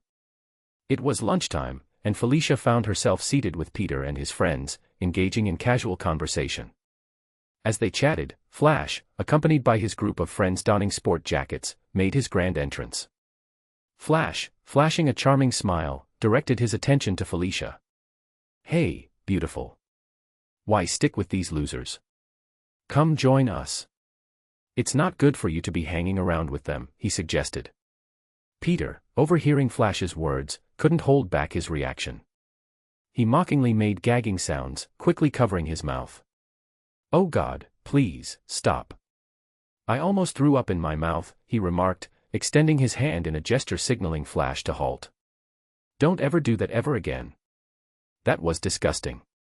How can you not be embarrassed about yourself? The table erupted in laughter at Peter's comical response, causing Flash to wear an infuriated expression, clearly not expecting such a reaction. As Peter sat at the end of the long table, Flash seized his shirt with both hands, pulling him into a face-to-face confrontation. You think you're really funny, don't you, Parker? Flash sneered. Peter's expression turned serious. Absolutely. I'm hilarious, he replied calmly. Seeing Peter not taking him seriously, Flash threw a punch at Peter's face. Swiftly, Peter caught the fist and twisted it slightly, causing Flash to cry out in pain. Stop it. Let go, you bastard. Peter then adopted a fake contemplative look.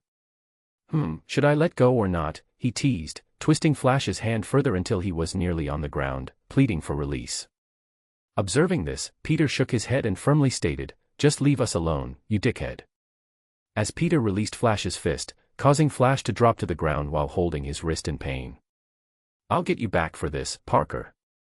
I swear it, Flash whispered to himself. Peter turned to him and asked, what was that? Flash simply stood up and walked away, muttering, nothing, with his squad of goons following close behind. Peter shook his head and sighed in response. Felicia glanced at Peter, raising a brow as she inquired, so, do you have a bully or something? Peter scoffed, oh, please. Someone as great as I am could never get bullied, he's more like an abusive secret admirer, ending his sentence with a smirk. This elicited a chuckle from Felicia as she shook her head. Their casual conversation continued in that vein. Soon, after going back to some classes, the school day came to an end. After returning from dropping MJ off at her house, Peter entered his own home to find Aunt May knitting while casually tuning into the radio. I'm home, Aunt May, Peter announced as he walked in. Aunt May glanced up and warmly greeted him. Welcome back, Peter. Feeling exhausted from a lack of sleep and a full day at school, Peter collapsed onto the couch. As he settled down, he caught the voice he was anticipating the most, that of Jonah Jameson coming through the radio. But Peter wasn't alone in tuning in. Across the city, numerous individuals were also casually listening to Jonah Jameson's voice echoing over the radio waves. From bustling cafes to quiet homes, Jameson's distinctive tone had captivated the attention of many, drawing a diverse audience intrigued by his emphatic broadcast.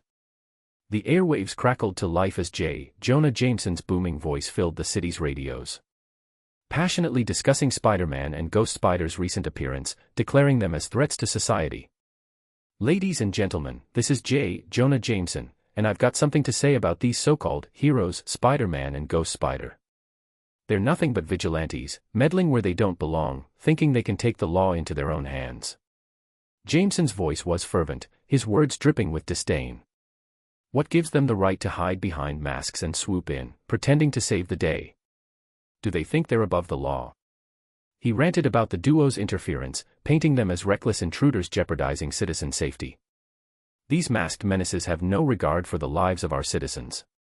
Remember the bank incident? They barged in, thinking they were heroes, but they could have gotten those hostages killed with their foolish actions. The radio waves vibrated with Jameson's frustration. And now, they've surfaced again, sticking their noses where they don't belong. They think they're some sort of saviors, but they're no better than common criminals, disrupting law enforcement and putting us all at risk. He questioned the necessity of their masks, demanding answers. What are they hiding? Why conceal their identities if they're truly heroes? They're nothing but cowards. Jameson's voice resonated with conviction as he concluded, mark my words, citizens, these masked vigilantes are a menace, and they need to be apprehended before they bring chaos upon us all. The broadcast ended, leaving an air of controversy and dissent among the listeners, with some nodding in agreement while others debated the validity of Jameson's claims. As the city buzzed with speculation, the debate over the actions of these mysterious heroes continued to divide opinions. Peter, upon hearing the broadcast, shook his head and chuckled softly. Intrigued, he turned toward Aunt May, eager to hear her perspective. What do you think about what he said, Aunt May? Peter inquired. Aunt May paused in her activity, her hands still busy as she contemplated the question. Honestly, I'm not entirely sure. If anything, I can't help but feel empathy for them and their families," she replied thoughtfully. Peter furrowed his brow in curiosity. Empathy? Why is that?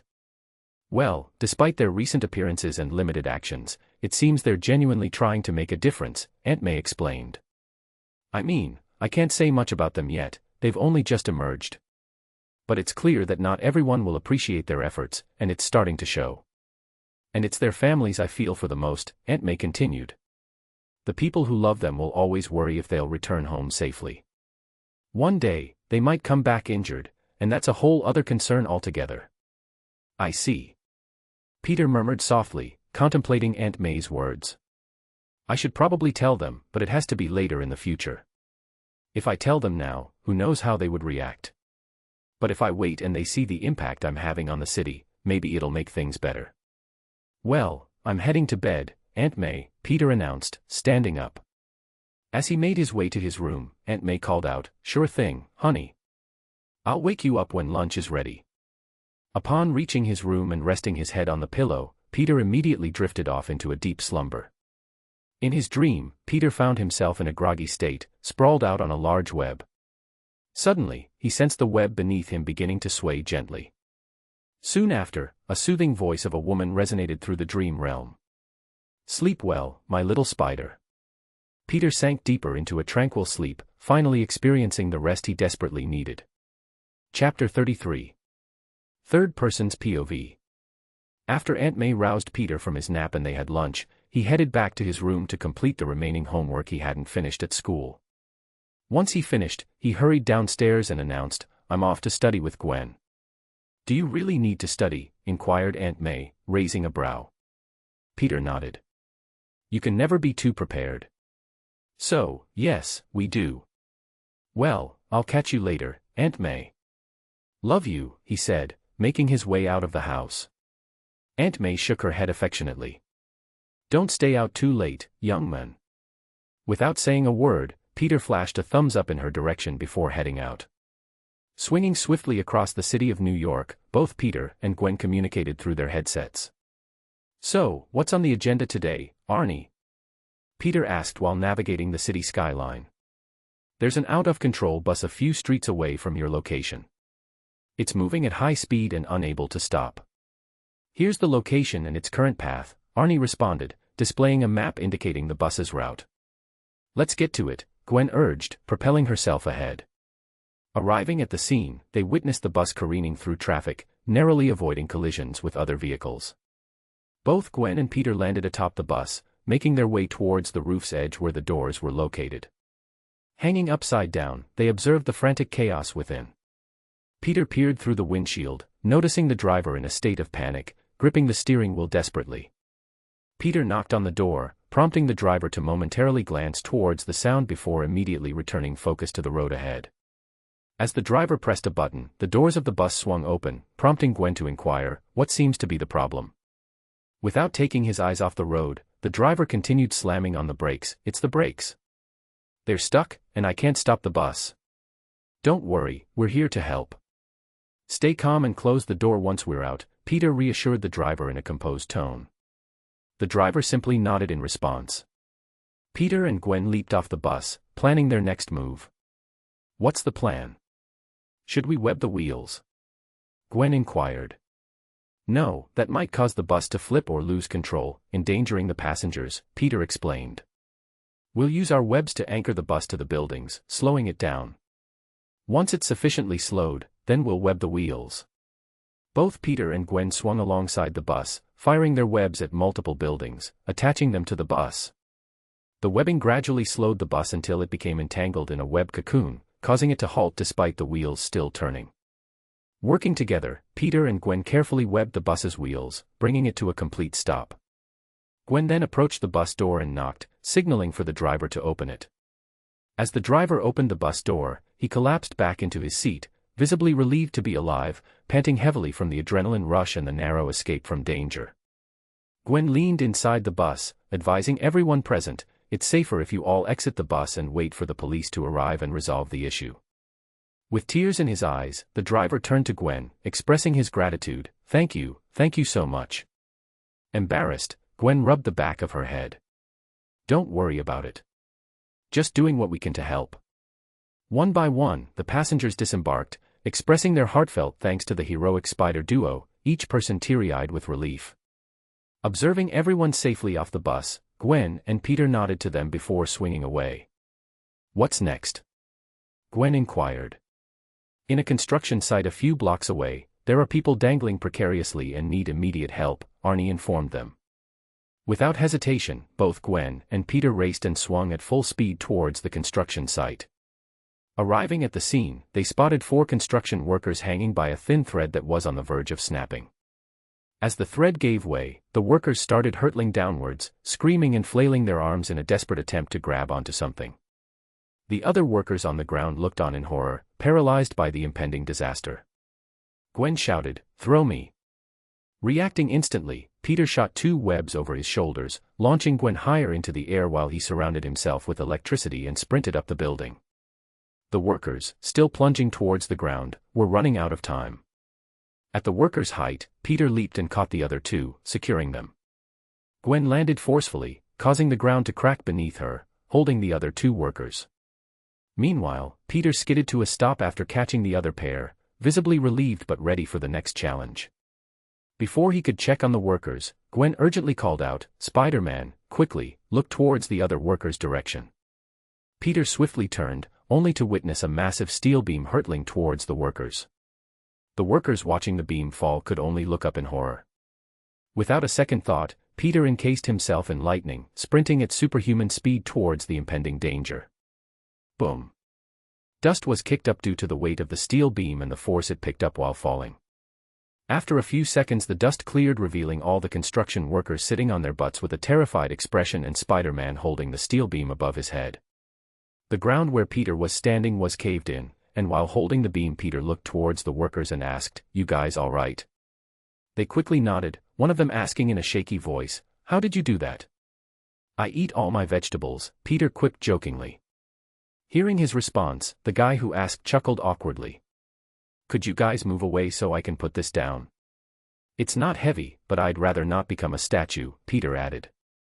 "Right, sorry," they all said, scurrying out of the way as Peter carefully lowered the steel beam. As he dropped it, Gwen approached him, asking, "Are you all right?" "Yeah, unfortunately, we can't stick around too long." "I hear we could get written up for not wearing our hard hats," Peter replied. Gwen playfully smacked Peter's shoulder. "If you're cracking jokes, you're good." As they were about to swing away, Peter turned to them and said, "Remember the safety procedures next time, and leave the dangling part to the spider heroes." With that, both Peter and Gwen swung away, performing more rescues and superhero acts around the city until late afternoon. Chapter 34. Third Person's POV. Location, a regular old prison. Date, February 23, 2007. Warning sirens. We have a runner. I repeat, we have a runner on the loose. All active personnel available, please give chase, your help is acquired. This message kept repeating over the intercoms of the prison, causing the other prisoners to become more rowdy. "Ha ha ha, at least one of us would be escaping today," said one of the prisoners as they all started banging on their jail cells. Meanwhile, multiple prison guards started running and giving chase. They were flashing their flashlights and letting their guard dogs go ahead of them as they pointed their gun ahead of them. "Stop resisting," one of them shouting. In front of them a man wearing a dark green shirt with lighter green stripes was running away with all he could. "This time I'll make it, this time I'll escape. Just wait for me, Kimia," he thought while running without stopping. One of the guards then reached over his walkie-talkie that was on his chest and asked, "I got visual on the target, permission to shoot?" After a few seconds another voice responded, "You have permission." "Copy that," he responded and carefully aimed his pistol at the runner. They all started firing their guns, trying to get a hit on him that wouldn't be lethal so they would be able to incapacitate him. Flint Marco, who was the runner, started running and dodging the bullets to the side while ducking his head. But while trying to escape he stumbled upon an iron fence preventing him from getting out.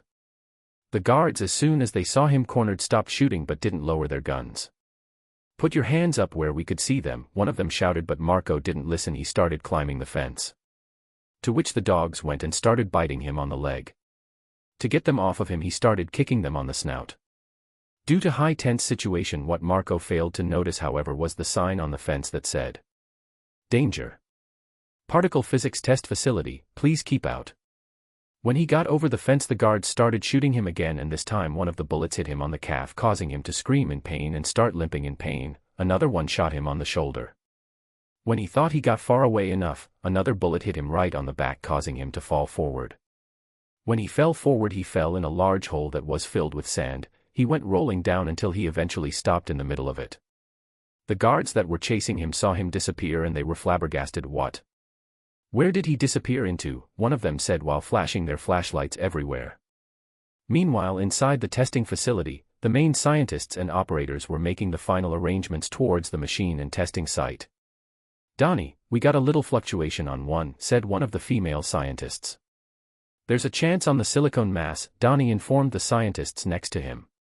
But he just dismissed him. "It's probably a bird, it'll probably fly away once we activate it, don't worry about it." After a few more button presses, the machine started to activate, initiating demolecularization. While the machine got started, Marco was in the pit of sand panting heavily due to all the running and wounds. While looking up, he saw the machine light up and start slowly coming down, and there was nothing he could do about it.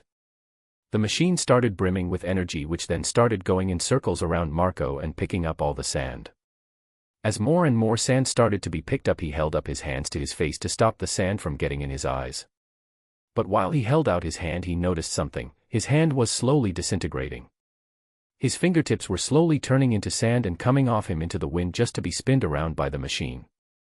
He looked at his hands with tears in his eyes. He wasn't afraid of death. What he was truly afraid of was not seeing his daughter anymore.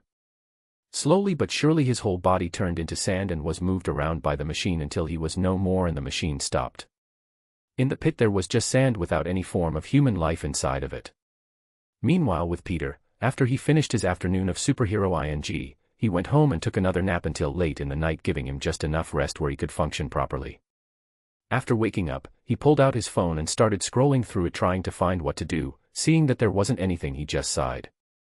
As he was about to throw his phone aside, he groaned out, "Arg, I'm such a dumbass. I guess it's true what they say, intelligence doesn't always equal wisdom. I could have made so much money if I just made Facebook myself. How could I have been such an idiot? Luckily Instagram isn't a thing and neither are phone games. I think I'm going to cry, billions of dollars lost because I'm such a fucking dumbass." With a quivering voice, Peter took a hold of his phone and said, "Arnie, I need your help making a business and an app. For the name, put it as Parker's Industries." Peter then sat up in bed and turned his phone into a hologram projector. He projected images and started designing how everything would look like, how everything would interact. Peter started explaining to Arnie what to code and what to do for the future, such as in the case of advertisements. When he was done, Peter started thinking, "Now how do I advertise it? If I do it the Spider-Man way, it will be too easy for people to figure out I'm Spider-Man, so what to do? Arnie, I'll just leave it to you. You could use some of the money from the patent we got to advertise it. Now for what phone game to introduce. It has to be Candy Crush. I just don't see any other one that could make as much money so easily. Hispanic moms are about to go crazy on this." Peter started giving Arnie more tasks and things to code and design. He is going to let her do her own thing when she gets an idea on what he wants.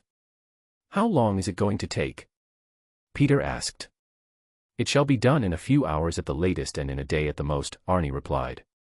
Peter nodded, but before he could think of any more things to do, Gwen called him. "Yes." Peter answered.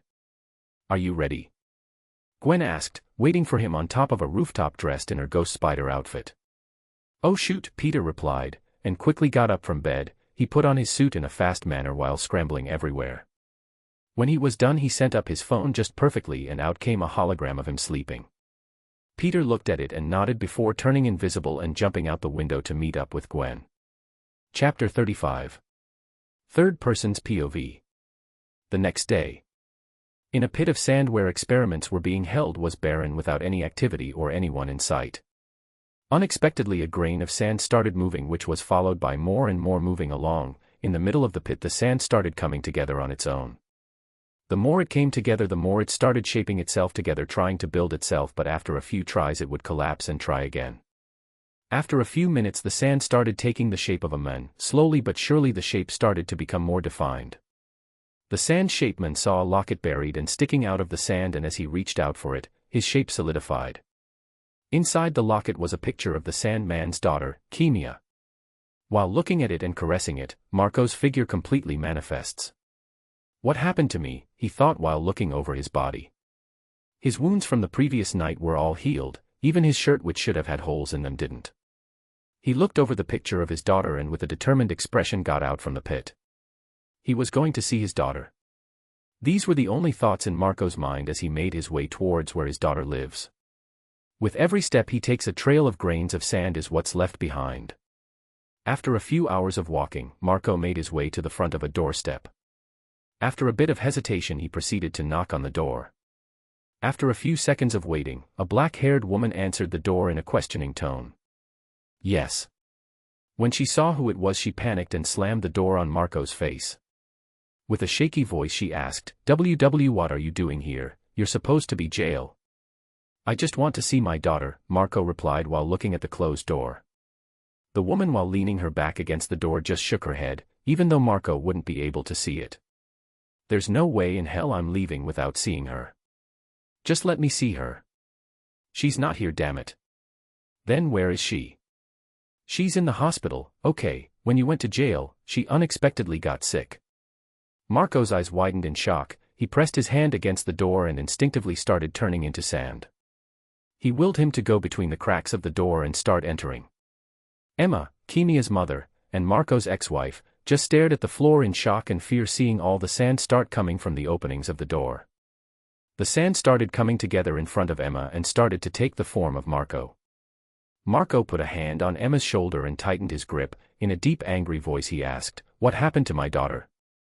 Emma, who was shaking in fear, answered, "She has cancer. They said it's treatable but it cost a fortune, so for now until I save enough money, they're willing to keep her safe to make sure it doesn't become too dangerous, but I would have to pay for that as well." Marco, hearing this, moved Emma out of the way and sprinted out the door and ran to the nearest hospital, where they usually took their daughter before. Earlier today, both Peter and Gwen walked into school with bags under their eyes, having spent the entire night fighting crime. When they made it to their lockers they almost fell asleep there and then. Both Harry, Felicia, and MJ came beside the two of them. "Whoa, you guys look like shit," Felicia said while looking at the two of them up and down. Peter didn't even have time to retort and fell asleep with his head inside the lockers. Harry and MJ, seeing this, just shook their heads and sighed. Felicia looked at MJ and Harry and asked, "Is this normal? You two don't seem all that worried about him." Then, MJ corrected her, as she moved out of the way to show Gwen with her face pressed against her locker sleeping and a bit of drool coming out. "Did they spend the night having sex or something? Is that why they're exhausted?" Felicia said, looking at the couple both asleep. "If only it were that simple," Harry said, shaking his head. He grabbed Peter by his bag and pulled him from inside his locker. He grabbed whatever Peter needed from there and closed it and started pushing Peter to class.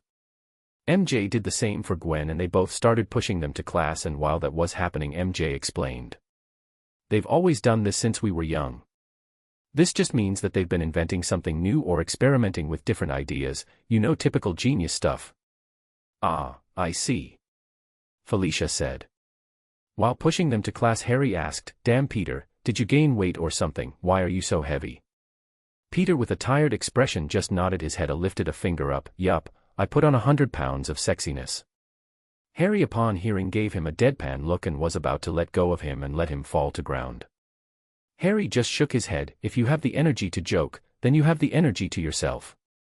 So move your lazy ass." When they entered their class and sat down, Peter took out his phone and passed it to Harry and said, "Here, I made an app. Tell me what you think. It's the one called Instagram." While Harry took the phone they heard Flash talking with his friends. "Holy shit, that was amazing. Did you see the way those two stopped the bus? It looks like this Spider-Man really got your attention, huh?" one of his friends said. "Of course it would, they have freaking superpowers. How are you not excited?" "He doesn't seem that interesting to me. I'm more interested in the female one. I think her name is Ghost." "Ghost?" Flash's friend said, trying to remember the name. "Ghost Spider. Yeah, her. Did you see the way she looks? Even though her face is covered you can just tell she looks amazing under all that."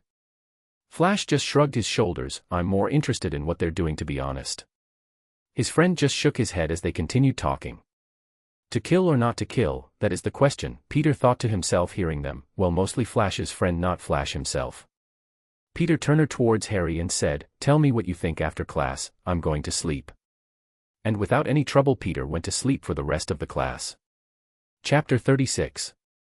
Third Person's POV. Peter continued sleeping through most of his classes, getting the much-needed sleep he needed.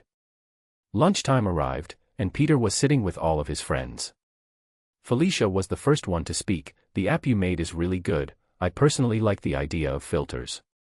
Felicia took out her phone and grabbed both MJ and Gwen and started taking pictures together. It looks like Felicia got curious about it when she heard me talking with Harry and decided to try it out. I'm glad she liked it, Peter thought while eating his lunch. They started testing out the different kinds of filters and laughing hysterically, while bringing Peter and Harry into the mix. They spent the rest of the lunch period just talking and laughing together. They then had to go back to class together, and just like that the school day quickly ended. When they were leaving, Peter pulled MJ aside and told her to get on his bike. Although confused, she obeyed and got on. Once she was on, Peter pedaled away. What's going on, Peter? Home's the other direction, she asked. Peter sighed as he continued pedaling. I'm treating you to something to eat, as an apology.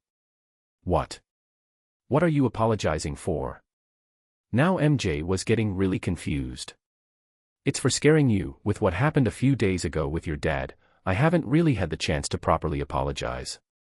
So I decided that to apologize I'll take you to your favorite place to eat. MJ, hearing that they were going to her favorite place, gasped in excitement, really?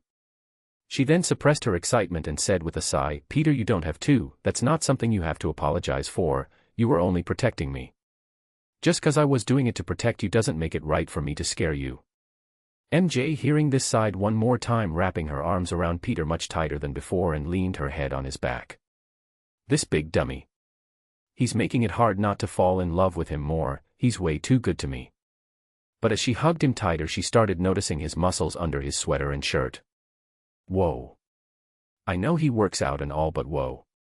To get her mind away from dirty thoughts, she asked, what about Gwen? Won't she get mad that I went out with you alone? Don't worry about that. I already asked her about it last night, she was okay with it, she said, and I quote, that's very generous of you, Peter, go ahead, I don't have any problems with it. Thank you for asking me about it first, end quote. You sure she wasn't lying about it so she wouldn't hurt your feelings or appear controlling? Some girls would hide their feelings on the matter, you know. Don't worry about it, I plan on making it up to her and take her on a date. I see. Was all MJ said. After a few more minutes of riding around, they soon arrived in front of a Mexican restaurant called Joey Q's. Seeing where they stopped, MJ got excited once again. So you do remember. I thought you were just saying that to make me say my favorite restaurant and take me there. When they sat down, MJ started kicking her feet like a little girl while looking at the menu. So many good options, it's hard to choose. Wait, MJ said as she stopped kicking her feet, what's the budget? Peter looked at her in confusion and smirked at her teasingly. Budget? Honey, there's no such thing as a budget when I'm around. You can call me Peter, Sugar Daddy, Parker for this outing. MJ's face went as red as her hair. She reached over the table and started beating Peter up with the menu. You rogue. Don't say just weird things so casually, don't you have any shame? Peter just laughed as he defended himself from the attacks. When she was done, MJ was huffing and puffing, which she then pouted and buried her head in the menu. She then peeked over the menu and cautiously asked, are you sure there isn't a budget? Peter just softly nodded, order whatever you want, remember this is my treat to you. MJ shyly nodded her head and buried her head in the menu once again, having trouble deciding. After a few minutes the waiter was called over and asked for our order. When MJ and I placed our order, the waiter nodded and said, it shall be done shortly. While waiting for the food, Peter asked, so when do you plan on starting your journalist career? Hearing his question, MJ smiled widely, I'm glad you asked, I already put in an application for an internship at the Daily Bugle. I'm just waiting for it to get accepted. What? Why didn't you say anything? That's big news. Peter asked with a smile, clearly happy for MJ. MJ grew shy as she said, well, I wanted my name to appear on the paper so I could show it to the others, I want it to be a big surprise. While they continued talking, their food quickly arrived. When it was placed on the table, the waiter just smiled and said, please enjoy, and went on his merry way. As soon as they started eating and MJ took a bite of her burrito, she sank on her seat. "Schwagwood," she said with puffy cheeks. The more she ate, the puffier her checks became. It looked like she was storing them for the winter. She just ate while kicking her feet with her eyes closed while swaying side to side.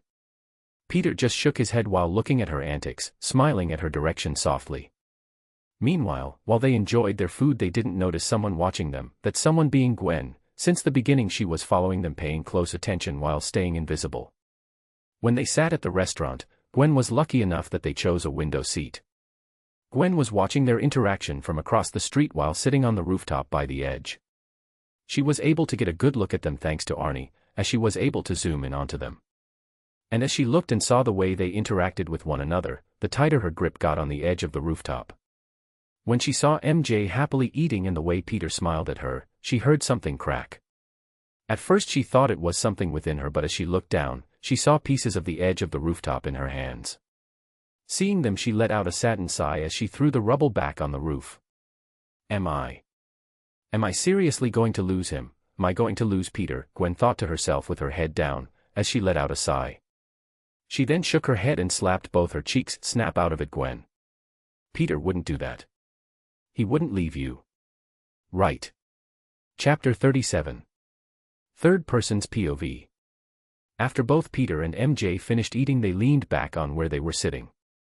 MJ let out a satisfied sigh as she patted her stomach. "That was truly amazing. I don't think I am able to get up. If I lay down in bed I might go into a food coma."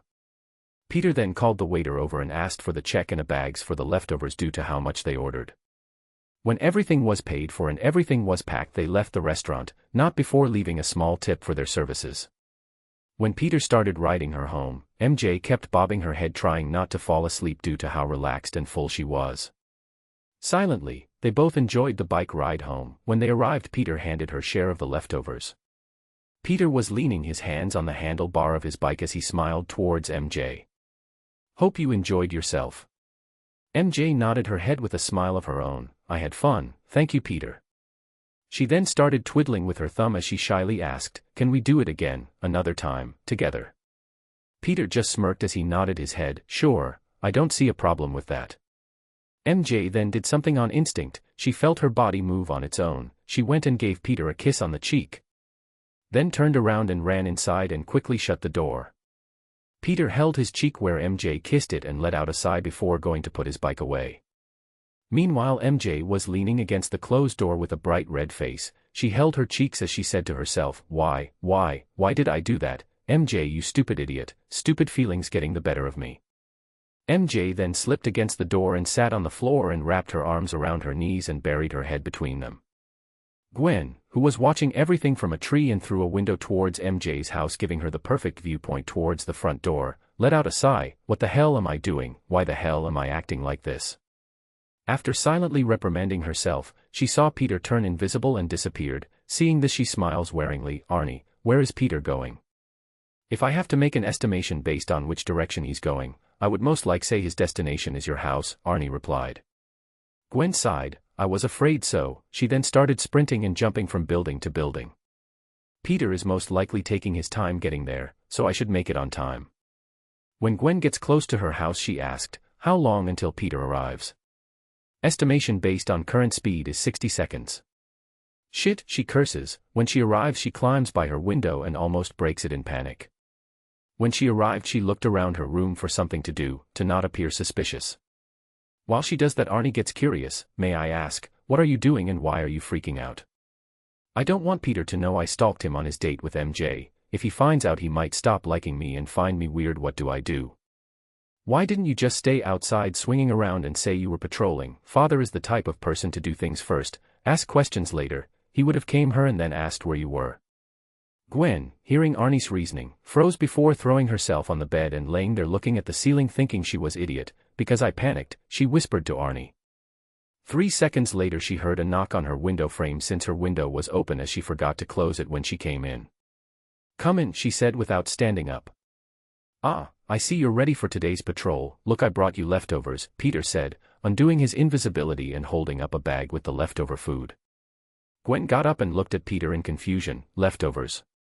You actually brought me food?" Peter looked at her in confusion. Yeah. Why wouldn't I? I mean, just because I was hanging out with a lady friend doesn't mean I'm going to stop thinking about you. I knew you would want some, so I ordered some of your favorites and everything. I played the part of ordering too much, so I could take extra for you.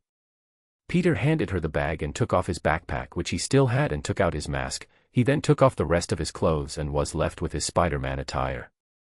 When he was done dressing, he left his bag in Gwen's room and asked, "Wanna go eat?" while enjoying the view from a high vantage point. Gwen nodded as the both turned invisible and left through her window. Peter was sitting down on the ledge of a pretty tall building overlooking the city with his legs crossed. In between his legs, Gwen sat down with her mask all the way down to her nose. As she sat there, she was slowly eating a burrito. Peter, who had his arms wrapped around her waist, leaned his head forward and rested his chin over her shoulders. He then tilted his head and leaned it against hers as he asked, "Where do you want to go on date?"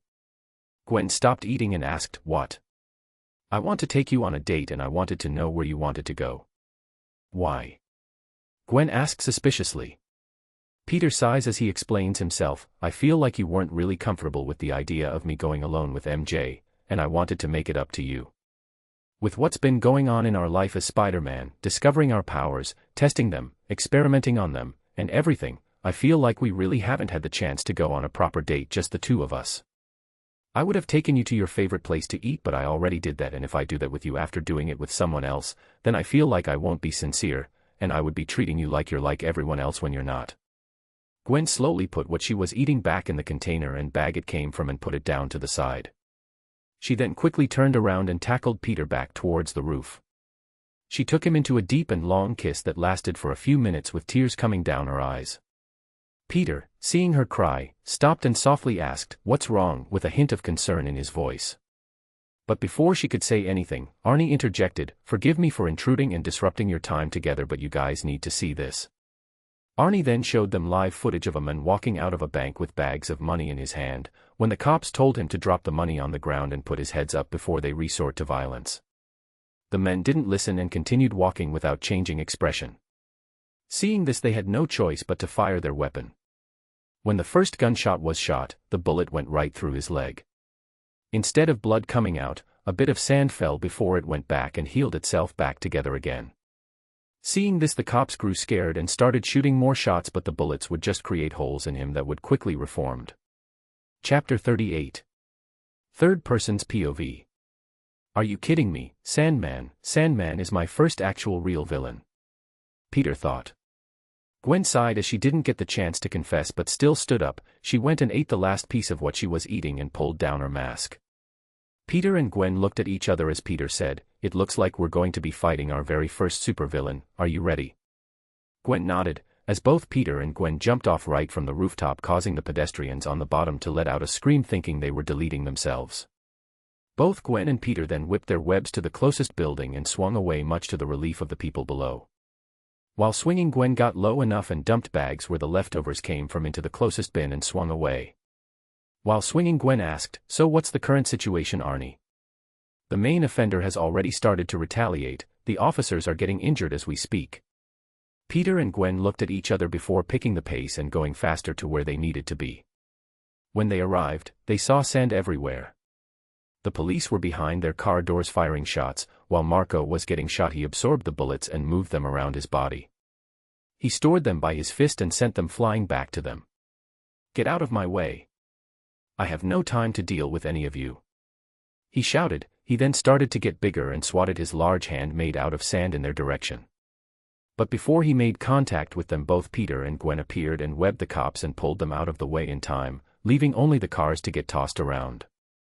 Seeing a clear path for himself, Marco grabs the bags with the money, but before he moves, Gwen appears and kicks him in the chest. Instead of flying back, Gwen's legs go right through Marco's torso, with her leg coming out right the other side. Marco hardens his sand around Gwen's leg, making it difficult to escape, and turns his hand into a mallet. As he was about to swing it before, shot a large web shot right on shoulder, taking off his entire arm. Gwen, with her other leg available, sweeps Marco's leg, destroying one of them, making him lopsided and drop to the ground, dissolving into sand, freeing Gwen. He quickly regrouped and in that same motion turned his hand into a spiked ball and smashed it against Gwen, sending her flying. Luckily Peter swung in and got her.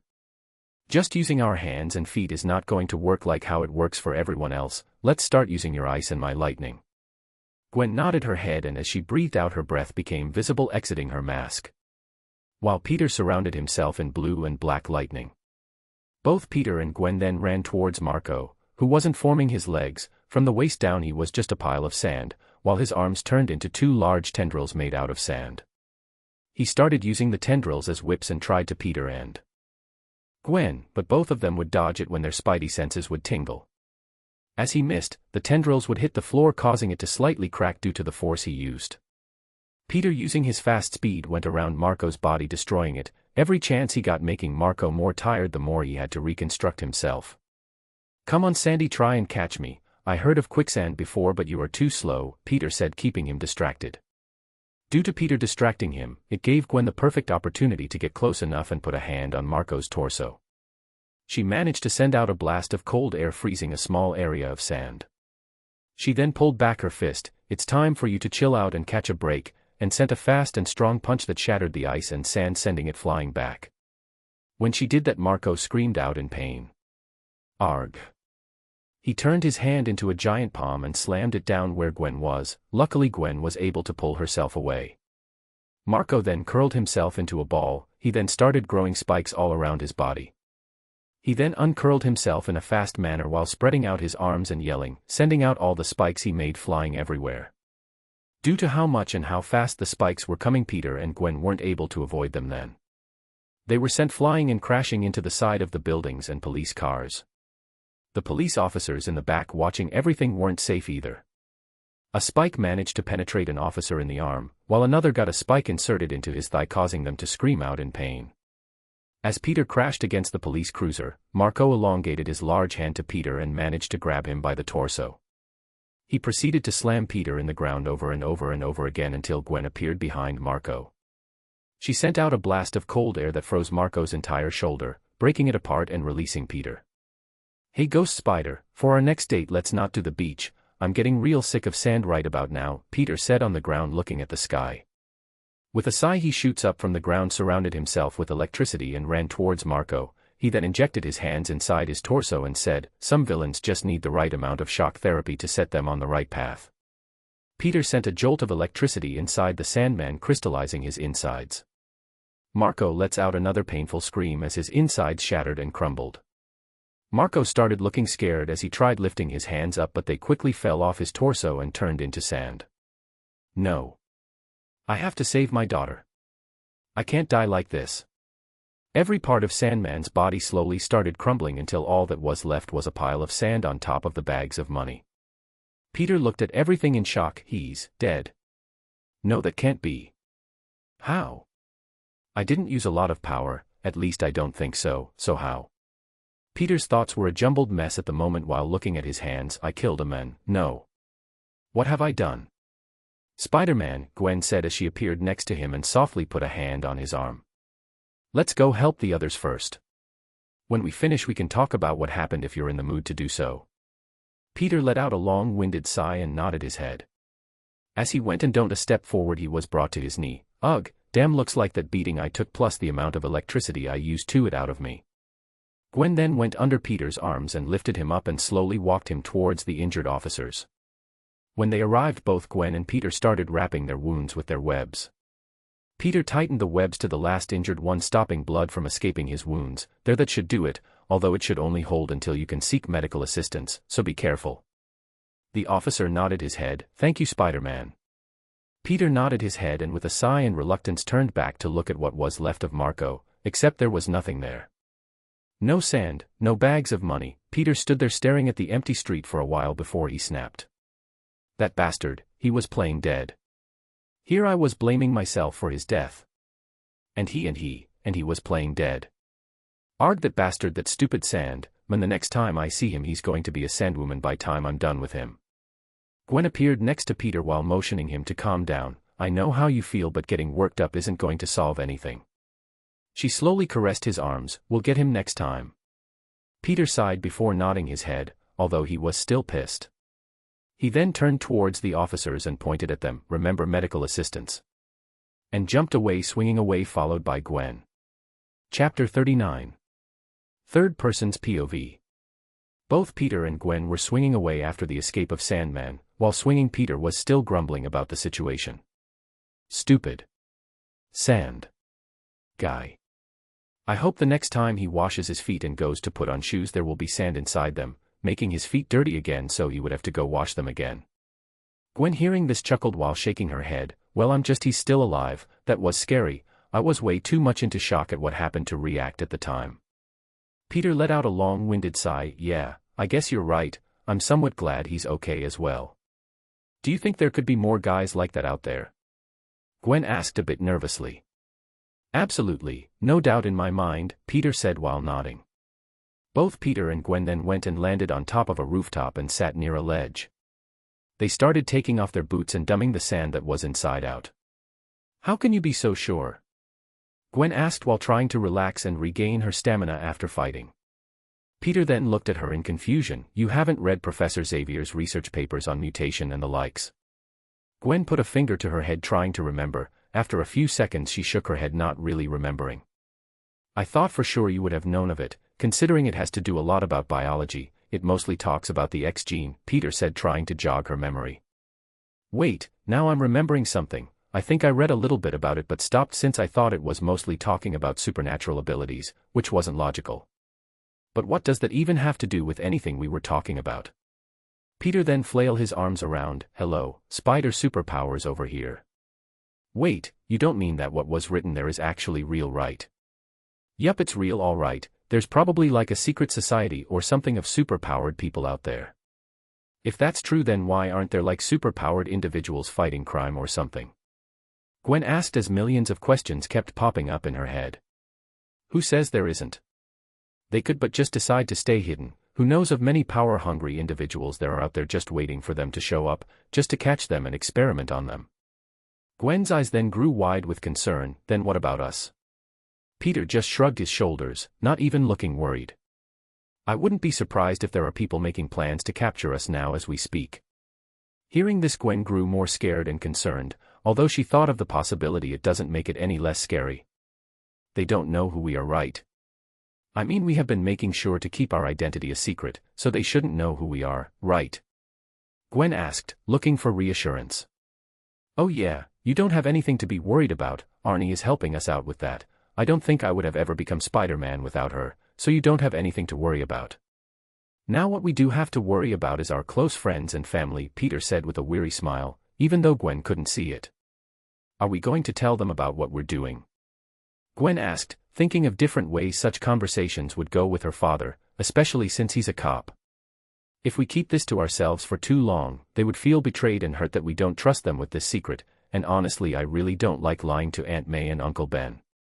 Gwen's smile then turned wearily as well. I know what you mean. I don't like lying to my dad, so how do we tell them? I say we wait until we can show results, then we can tell them. If we just go and show ourselves now, they're going to be worried about us all the time and they're going to try and stop us. Gwen then finished Peter's thoughts, but if we do it when we have results, they would see we are making a difference and helping people and won't be able to stop us. Couldn't have said it better myself, Peter smirked. After relaxing for a few more minutes, they put back on their shoes and started stretching to get back on the rhythm. Well, back to our duties, I suppose. We got a city to protect after all, Ghost Spider, Peter said before jumping off with a backflip. Gwen front flips off the building as she said, how else are we supposed to keep this city safe? As they both swing away to stop more crimes and do their daily patrol. Location, Oscorp, Norman's office. Norman is sitting in his office alone talking on the phone with an angered expression, although he wasn't speaking like he was angry. Norman, we have been funding your projects for a few years now, yet we are seeing a lack of results. Do not make us waste our investments, Norman. Well, anyways, I have a new job for you to do, and this time there will be results. I don't care how you do it, but you will get it done. The spider couple that have been appearing in New York, I want them captured, and I want them delivered alive in my office. Use any means necessary to get the job done, and shall you fail, you can forget about receiving any more funds. How about this as a good motivation? Shall you succeed, we'll quadruple the amount of money you are receiving and make it worth your wildest imagination. Through gritted teeth, Norman replied, it shall be done, you don't have anything to worry about. Good, I expect great things from you, Norman Osborn. Hail Hydra. Hail Hydra, Norman replied. Chapter 40. Third Person's POV. While Dr. Connors was overlooking samples on a microscope and jotting down his observations, Norman Osborn burst through the door with an annoyed expression plastered on his face. Norman's impatience flared into a fiery demand as he glared at Dr. Connors. "How much longer do I have to wait for results?" he spat out.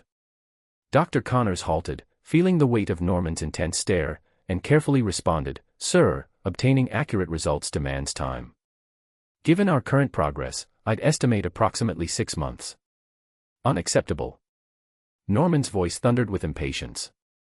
"Cut it down to 1 month. If not, consider your employment terminated. I refuse to witness the squandering of the company's resources without tangible outcomes. Comply or consider yourself gone." As soon as Norman heard himself say this, his expression went from annoyance to rage all in the span of a second. "God damn it, I sounded just like that asshole. Bastards treating me like subordinate and telling what to do." When Dr. Connors saw Norman's expression, he grew uneasy, thinking he was mad at him. "But sir, it's impossible, we have to get it approved for testing, and human subjects, and it's not even close to being complete." Norman, who already had his back turned, didn't even respond to that. He simply yelled out, "1 month," and slammed the door shut. Dr. Connors had his only hand over his face as he let out a long and heavy sigh. "What am I going to do?" he muttered while leaning his only elbow on the table. As he looked down at his table and working section, he saw the notes of what he was working on, as well as all the side notes. His were then drawn on one word: axolotl. After looking at it for a short while, he let out another sigh and shook his head. "I'll leave it as a last resort." 1 week later. Peter is seen sitting on his chair in front of a big screen monitor inside his secret hideout. "Arnie, it's been a week. Tell me how many people have downloaded all of our apps and how much money we have made." Calculation. Instagram, 500,000 downloads, revenue, pending. Angry Birds, 14,000 downloads, revenue, $500. Candy Crush, 100,000 downloads, revenue, $5,100. Floppy Bird, 80,000 downloads, revenue, pending. Subway Surfer, 70,000 downloads, revenue, $3,000. Peter, seeing this side, can't really complain. It's only been a week, so there aren't a lot of people paying for advertisements. Making close to 10,000 in just a week is a lot, objectively speaking. Peter then started spinning around in his chair, thinking about what to do. "Arnie, what's the status on our Sandman?" "There hasn't been any moves with him since our first encounter with him." Scanning all available footage. "After escaping from your encounter with him, the first thing he did was use the money for his daughter's treatment, so for the past week he mostly visits his daughter at the hospital. Apart from that, he mostly lives in his rented apartment. He has shown no signs so far of doing any criminal activities. Just keep me informed if he starts doing anything suspicious, cause I didn't just build a powerful vacuum, the Gawk Gawk 3000, to capture him for nothing. That is still a terrible name. Even Miss Stacy start beating you with a stick when she heard of it and started calling you a pervert." Peter raised a brow at Arnie's slip-up. Did she almost call Gwen mom/mother? That's adorable. After a few seconds of awkward silence, Arnie decided to say, "Father, can I ask you a question?" "Yes," Peter replied, dragging out the response. "Why aren't you going after him? We know his current location and where he is going, so why not stop him before he does anything else?" Peter, hearing this, sighed and put on a weary expression. "The answer is quite simple. It's because of his daughter. She is still recovering from her surgery. What if I go and capture her father and it makes her unwell or something? I would then feel quite responsible. So I'm giving him one more chance. Even though I say that, I know he's going to go steal something again later on, but by that time it would be because of his greed and not because of his responsibility as a father." "I understand, Father," Arnie says. Even though she isn't alive, one could just tell she was nodding her head by the tone of her voice. "Hey Arnie, what is Gwen currently up to?" Peter asked, bored. If he doesn't find anything to do in the next minute, he would probably just go and start superhero ing again. "She is currently out shopping with Ms. Watson and Ms. Hardy." "Erg, I can't even call Harry. Ever since his date with Liz went without a hitch, he spends most of the time after school with her." Pete then stood up and grabbed his mask that was on the table and put it on and left the hideout.